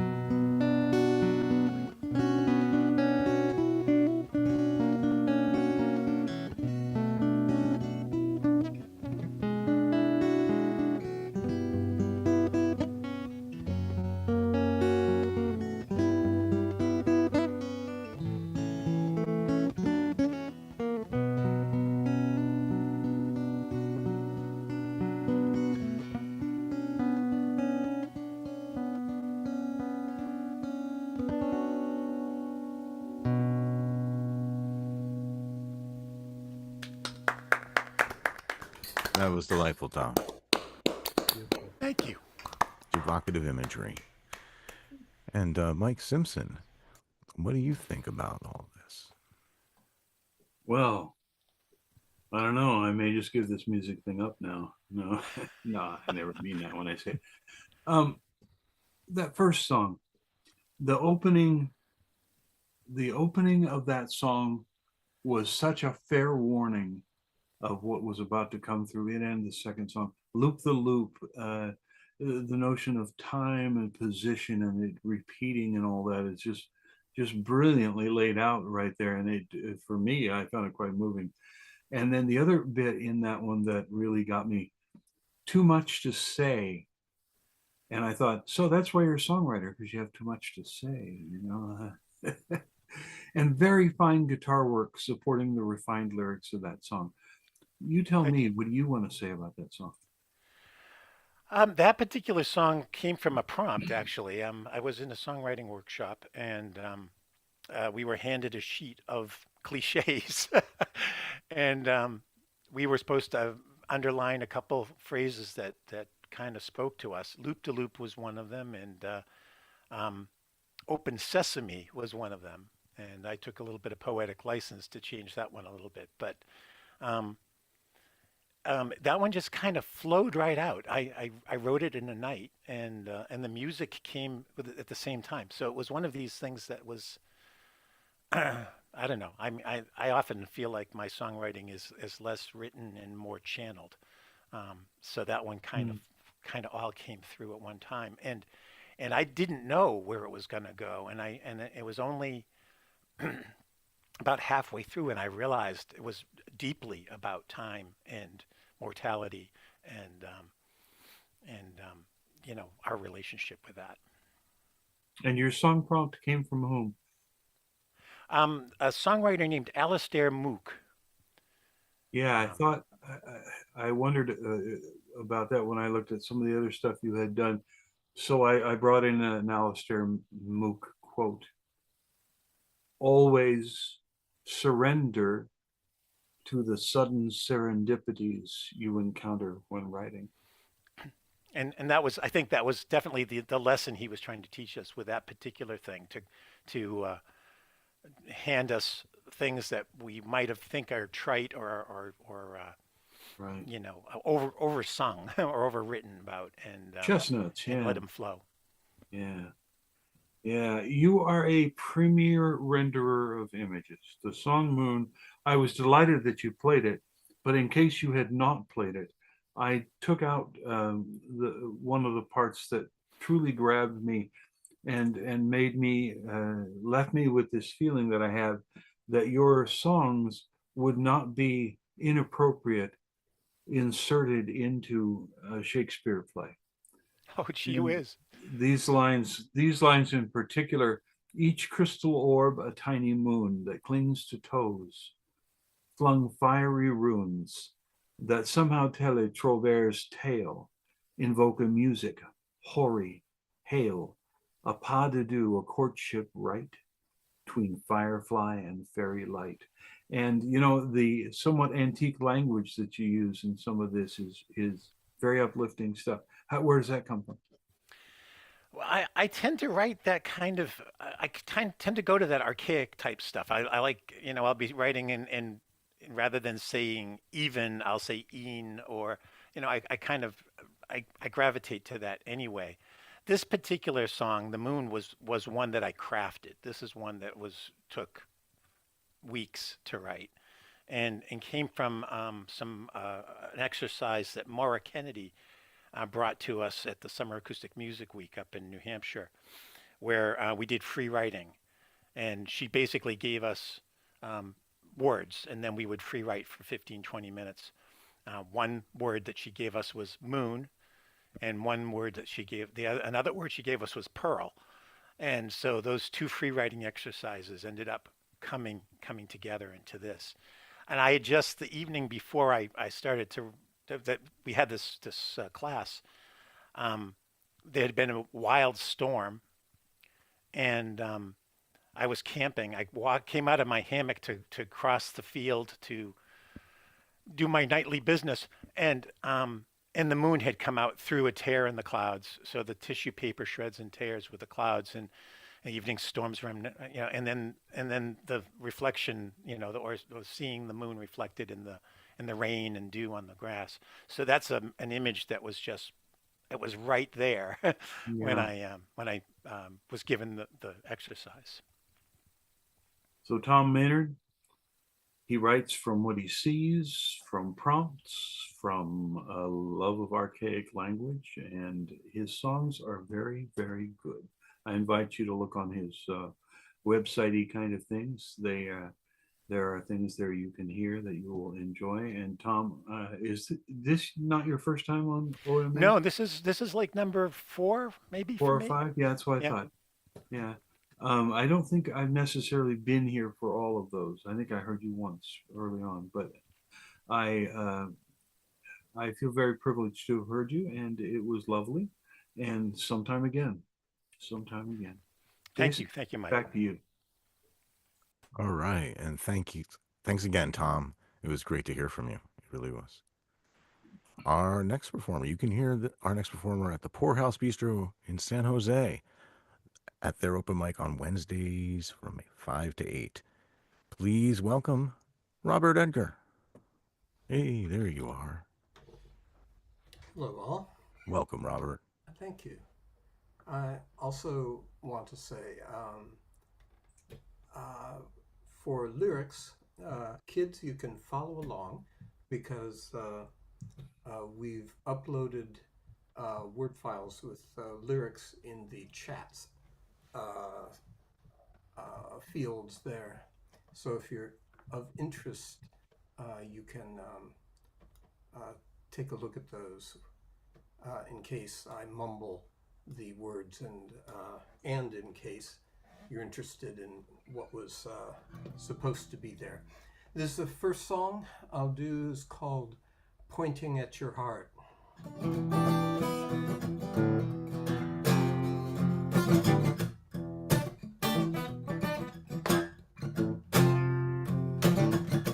Fall from heaven, scrape the tarmac, unlock your seatbelt under the sky. Portable tunnel, overhead lighting, eyes that rate you, passing by.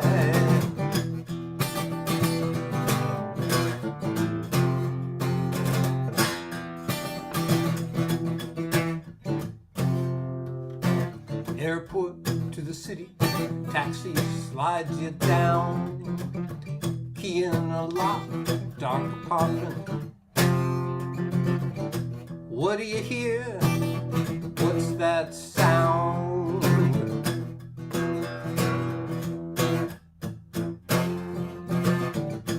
In the morning, you'll turn over, feel the body warm and soft. Meditating on a shoulder, hear a quiet single cough. Do separate souls travel together, or must they drift away? Do you shed them in a bardo, or hold on to share the way?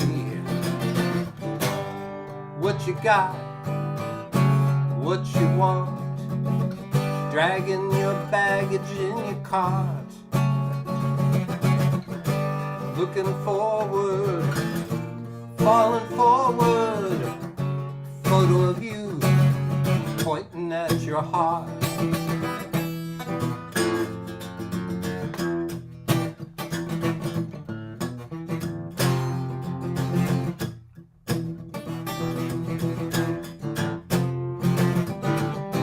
Dirt on your shoes from some rain-drenched garden, shade in your skin from the sun.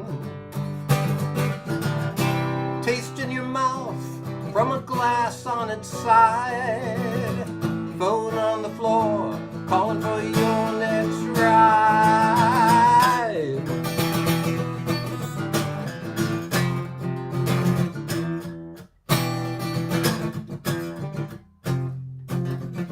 You are surprised at your footprints, already trailing up ahead. Always walking, always dragging, from mirror to chair to bed. All this effort, all this resting, checkerboard of night and night. Somehow you're abandoned, somehow you're in flight. It's the journey, not the arrival. Some say it makes your life come true,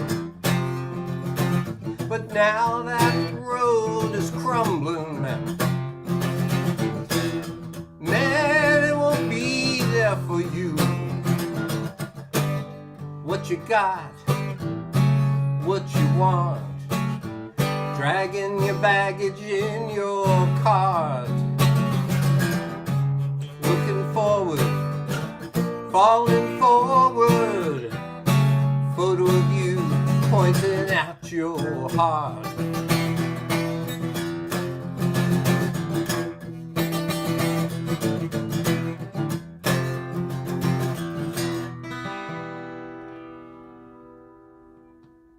Yeah. Yeah. Great groove. Yeah, right. Clunky, man. Thanks. Thank you. Okay, Oh, we got here's another one. a second one. I'm gonna Indeed. take Let's this, hear it. moment to retune my punished E string here. We like it when people tune because it shows that you care about the listener. That's right. If I had a 12 string, it would be even more so.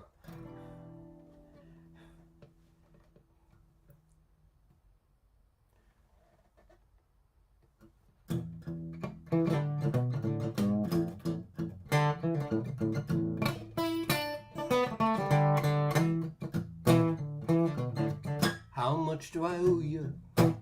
I ordered 2 over easy. You said I looked hard boiled. You know how to tease me. The coffee was salty. The sugar was 2. I left samples on the menu. How much do I owe you?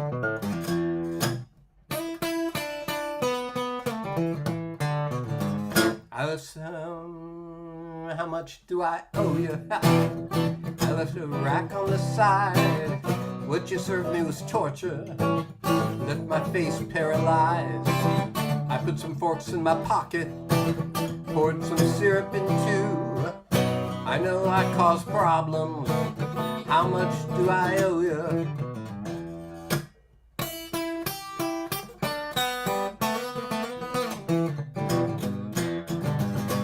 The room was like Kubrick. All that blood on the walls. And maybe Dan Flavin. Fluorescence down the halls. I thought of Billy Yates with the burgers on the grill. Is that old coat hanging still? How much do I owe you?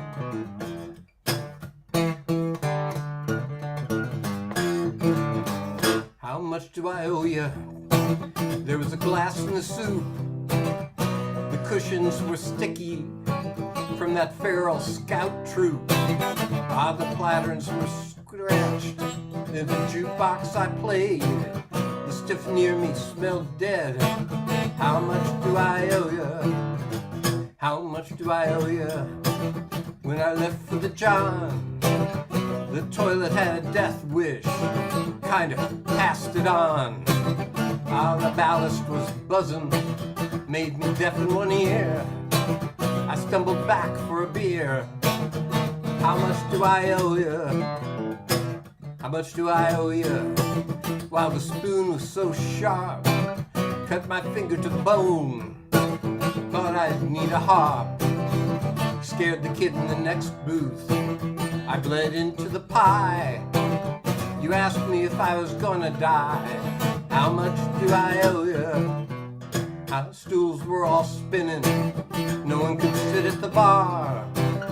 The bartender was grinning like some jive movie star. The Neil Highwalker was sewage from the kitchen. Came a moan. It was perhaps my own. How much do I owe you?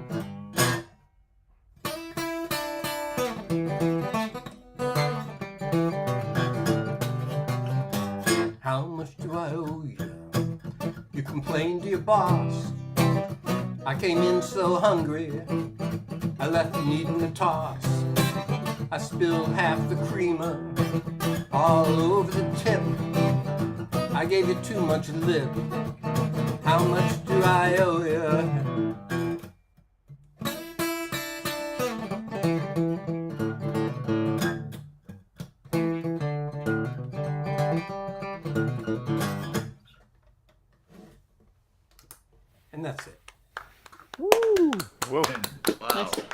That's a wild Very song there, cool. Robert. Very cool.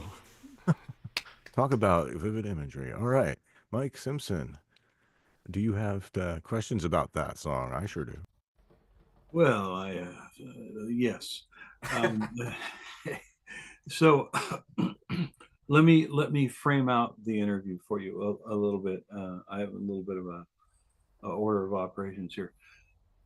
Last time we talked, um, both of us went kind of long, and so I had to kind of chop it, as you may remember, at the end. So we only got partway through our discussion of your process. All right. So I'm going to have another question about your process at the end of this after I talk about each of the songs. Okay. So the first song, I mean, it leapt out to me pastiche, mosaic, fractalities of words in that thing to open it up. It's disconcerting, intentional. Yeah, I think disconcerting and still in process. Yeah. I feel Okay. like the music on there and on the second one too, it's rough and coarse. It's like a unpaved road, and I think for each of those, it's kind of an appropriate support for the lyrics that go with it. I absolutely agree. My second note that I wrote after Fractalities' word was mixed and moved with the rhythm of your guitar work. You know, Uh, you're like the egg beater with the guitar, you know, stirring that stuff all up. And then interestingly, it evolved through the song, stabilized by the rhythm. I think as you have worked on it, it became more linked thematically in the second, all the things about the cup and the drink and all that kind of stuff in the first song. It kind of moves like life. mhm. Yeah, cool stuff. Thank you. Yeah. Yeah. Second song, what a notion. What do we owe those who cause us pain? I mean, I wrote down here, and I hope this won't be taken badly, but because it's meant only as a compliment, a bit of a Dada Hotel California, you know. um, yeah. Okay. Okay. Um, uh, Certainly. Yeah. I think that's probably right. I had neither of those in mind, but I have both those in my mind. Of course, I know, Right. but that I can see that. I accept that. Yeah. I had one thing that reminded me as I was writing was Dylan's 115th Dream. Right. That has a part of it that has a exploding. The kitchen was exploding from boiler fat, and that is part of it too. But also Kubrick. I mean, the blood on the walls and the whole place is, you know, falling Yeah. apart. And You had your eyes wide shut through all of that. Yeah. yeah, yeah. One of my favorite movie makers. Okay, so only got partway last time. Can you give us, something between 3 and 1,000 sentences on how you link and make contiguous and meld your rather far-reaching notions of lyric melody and setting in the song? Setting could be taken as arrangement. Um, can I? It differs a lot. I mean, we've known each other long enough, so you know that I've got kind of a fragmented past, and I think depending on where I start, it leads to different approaches. And this one, those two, uh, the first one actually came from a quote in a book by Pima Chodron, who is probably the last person that I would myself associate with that type of rough approach. Yeah, kind of, yeah. But she was talking in a book, she'd written in a book about a painting where someone was pointing at their heart. and it seemed to me like a David, someone pointing, and it also most of that was about a bardo and how we have bardos, you know, in our life, and we go through them and cycle through them, and the road is crumbling. Man, it won't be there for you. This is again about death, like one of the previous folks was saying. This was an approach to an attempt to look at death so fairly seriously. This first song as a series of bardos. So and all of that as a series of roads and flights and travels, dragging your baggage. But in the end, photo of you pointing at your heart. So it the music came out more as, again, as kind of an unpaved road for that, and it's chunky and sloppy and gravelly and such. So that's how the music came in to support those lyrics. That's good. I like that explanation. Yeah. Yeah. I like that. Well, great stuff as always, man. We'll be seeing Robert coming up sometime in the next month or so as interviewer. Are you going to do? Is that what you're going to do? Yes, I'm taking the spot that you are taking at the moment. Yeah. Robert is one of the staff members here. He does a lot of the interviewing, and so we'll see you then and have fun until then. Right. Thank you. And this, by the way, was a particularly wonderful evening for me to hearing all the songwriters here. Oh yeah. Really striking. Great stuff tonight, huh? Yeah. Absolutely. Well, Jason will tell you this, but that's going to continue with our next person. All right, Robert. See you later. Bye. Well, thank you very much, Mike. And thank you, Robert. That was wonderful. And thanks for sharing your insights into your songwriting process. Our next and final performer, not to be confused with the last but not least, as they say. You can hear him at the Union Brewhouse Songwriter Nights in Weymouth, Massachusetts, the South Shore for Music Club in Duxbury, and the Catbird Cafe virtual open mic regularly. Please welcome Cowboy Bob Uvello. Howdy. You're spotlighted. Go for it, Bob. Yeah, I'm just getting myself on gallery view. I don't need to stare at myself. Yeah, I get you. I appreciate it. I know too. I don't want to see your big face. I'm at least mine, at least. Yeah. This is called My Own Truth.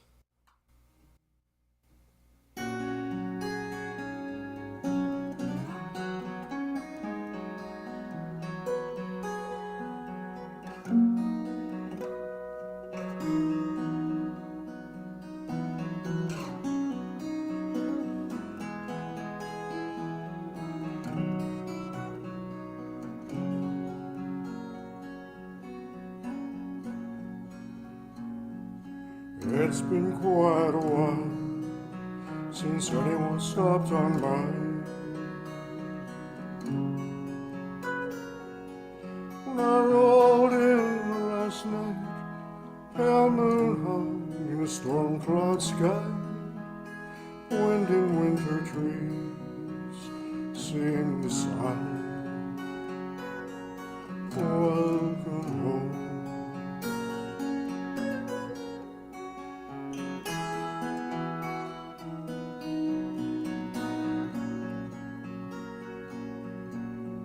I poured myself a drink, built a fire, kicked off my boots. Then I faced my own truth, my own truth.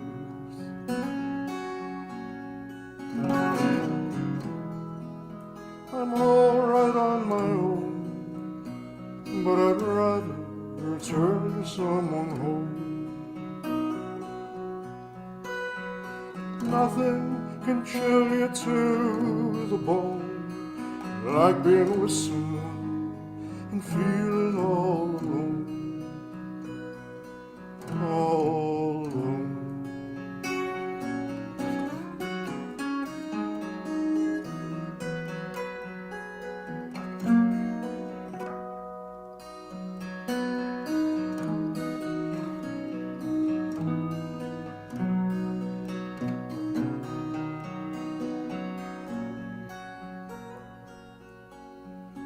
I pour a second one, put Tyson on the stereo,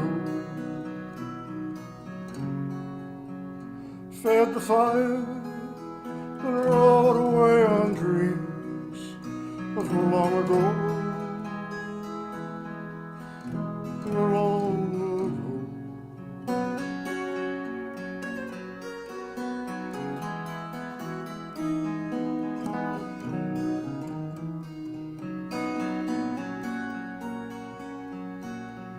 I saw the flashing light on my old telephone. Was a call from you. Should have called you back, I know, but I could not stand to feel so all alone, all alone. I'm all right on my own, but I'd rather return to someone home. Nothing can chill you to the bone like being with someone and feeling all alone, all alone.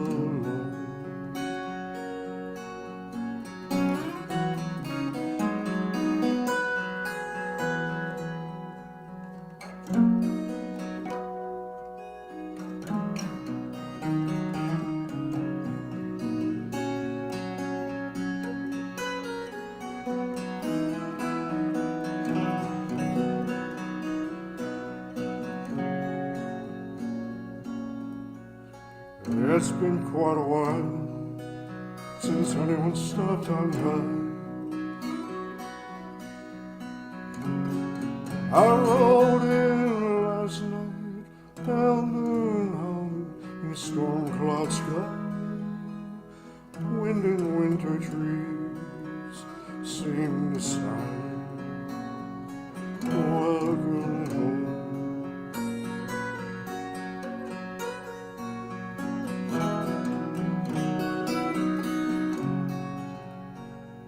I poured myself a drink, built a fire, kicked off my boots. Then I faced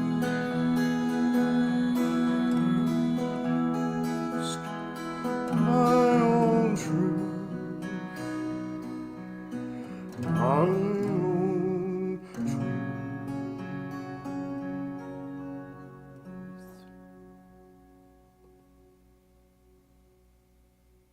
Beautiful. Awesome, Bob. Thank you. Beautiful. Nice, Bob. Right back. Breakingly beautiful. Well, thank you, Bob. That was beautiful. And we'll switch instruments, it looks like, which... Some songs just call for a certain guitar, and Well, what was that? What's the difference there? What was that guitar? the first guitar is something fairly new for me. I have been exclusively an acoustic player for all my many decades of playing, and actually even more specific than that, I've almost always played a Gibson, and I started having some shoulder problems, and the big guitar, hanging my arm out over a big guitar for an extended period of time, started getting painful. So I found that Taylor, it's called a T5.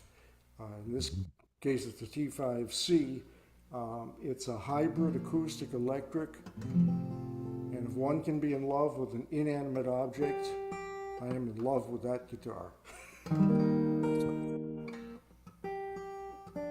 And it looks like you got your Gibson there, right? Yes, indeed. This is a very different kind of song. This is, I think, almost my most recent song. That first song and this one will be on my upcoming album, which I hope to begin work on in November. This is called, can't say it's a clever title, and I do have trouble with titles, I must say. I can't say this is terribly clever, but it does make the point. It's called Red, White, and Blue.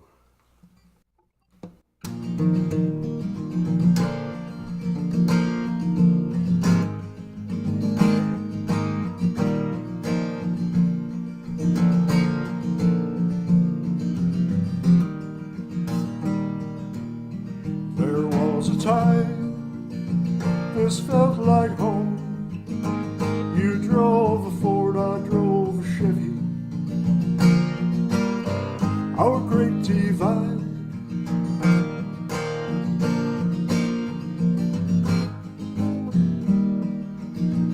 you'd lend a hand if my load was heavy.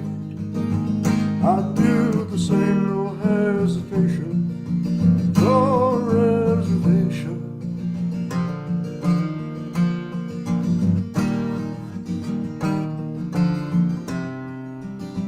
I was red and blue, me against you, red and blue, what can you do? I believe it's true, the boys who died under foreign skies died for the red, white, and blue, for me and you. Not red, not blue, red, white, and blue.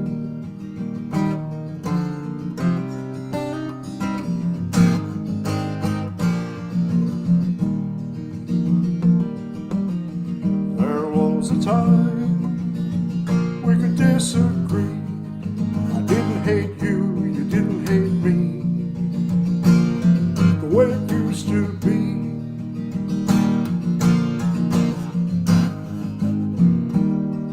I'd have your back when the hard times came. You'd do the same, no hesitation, no reservation.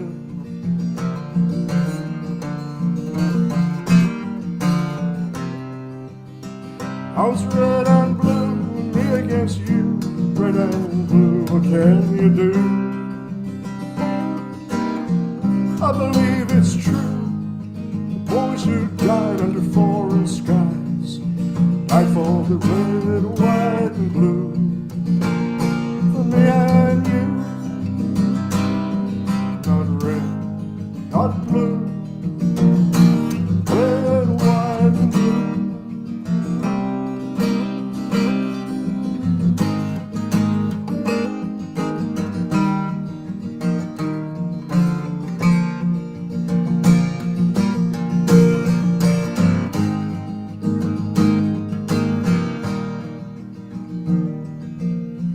There was a time when facts and proof defined the truth. Not your opinion, not one man's dominion.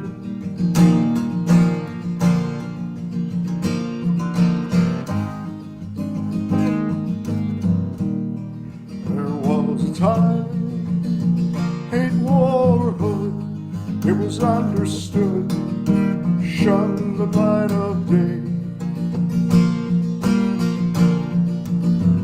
I would walk so proud,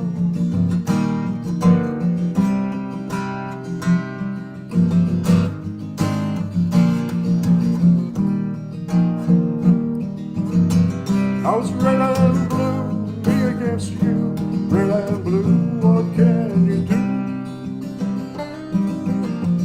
I believe it's true, boys who died under foreign skies died for the red, white, and blue, me and you. Not red, not blue, red, white, and blue. I believe it's true, the boys who died under foreign skies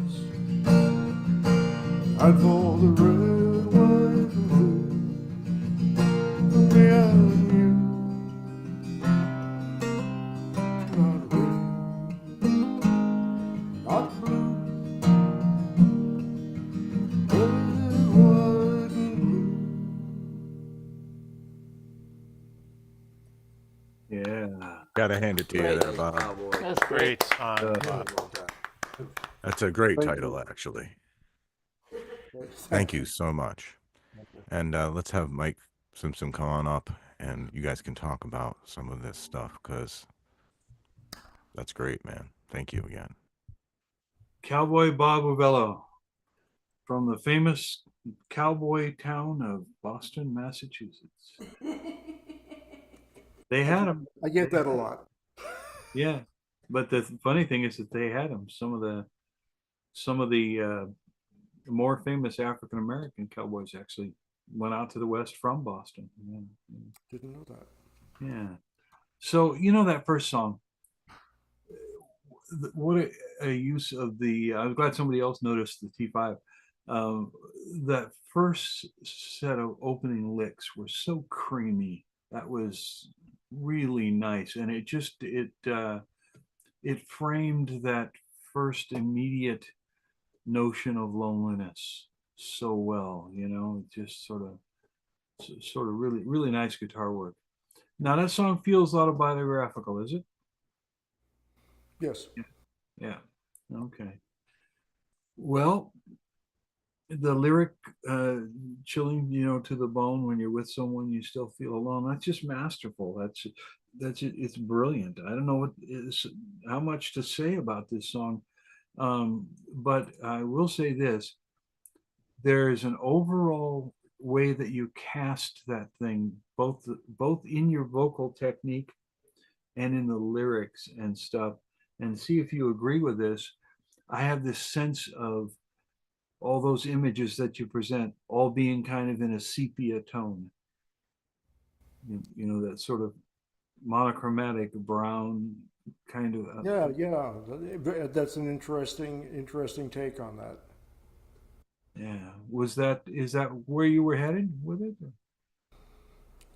No, I don't think so. Not consciously, but I get what you're saying, and you know, I've always been a great believer in the notion that the writer of the song does not have the absolute last word about it and what it conveys to other people, and what they bring to it is a huge part of it. Well, thank you for that. Not that I think I have the last word on it either, but is really good songwriting. The second song, use of Ford versus Chevy as this great metaphor for eternal struggles. That's pretty darned American of you, you know.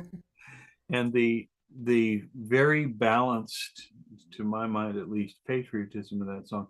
What was the moment that crystallized this song for you? Well, you know, I wrote another song a while back. It's called "The Fallen," and in the chorus, it has that same ethos of the red and the blue, but the fact is that so many sacrifices have been made for so long by people who, when they were making those sacrifices, weren't picking and choosing who they were making them for.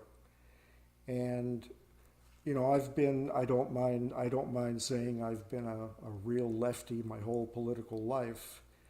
But I'm nostalgic for the times when, and I'm not naive. I mean, it was never all peaches and cream, but there's an extremeness right now that is just frightening. Frightening is the only word that I can think of.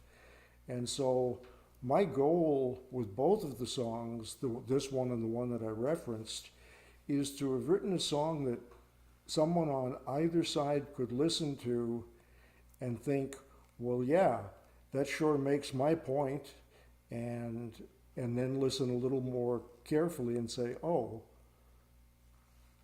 so that's what I'm after with that. Yeah. Well, I think that certainly is how the song came across to me. I imagine everybody else more or less agrees. You can raise your hand if you do, you know. Yeah, we're getting a lot of hands there. So, Cowboy Bob, thank you very much for playing for us tonight, and you were a great. You took us home. That was good. Good work on you.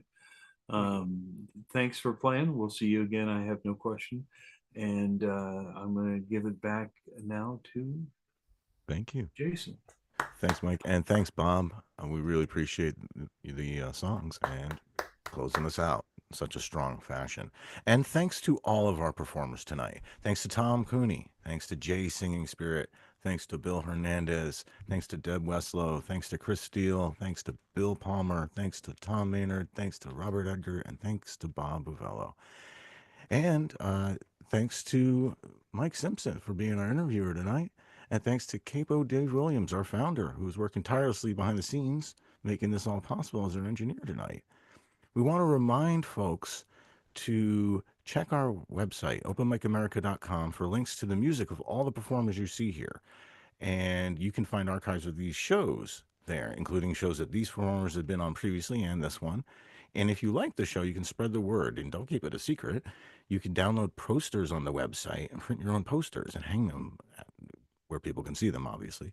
You can get a t-shirt on the website, openmicamerica.com. So please go and do that. And you can check out your local virtual open mics. There's a list on our website as well. Local open mics tab on the website will show you local open mics that our performers have submitted. We're always here the first and third Sundays of every month. So our next show will be Sunday, October 6th, same time, same YouTube channel. Stay tuned for our next full lineup of performers. We want to thank all of you, the audience, there out on YouTube, for tuning in. We really appreciate you very much. And, good night, America.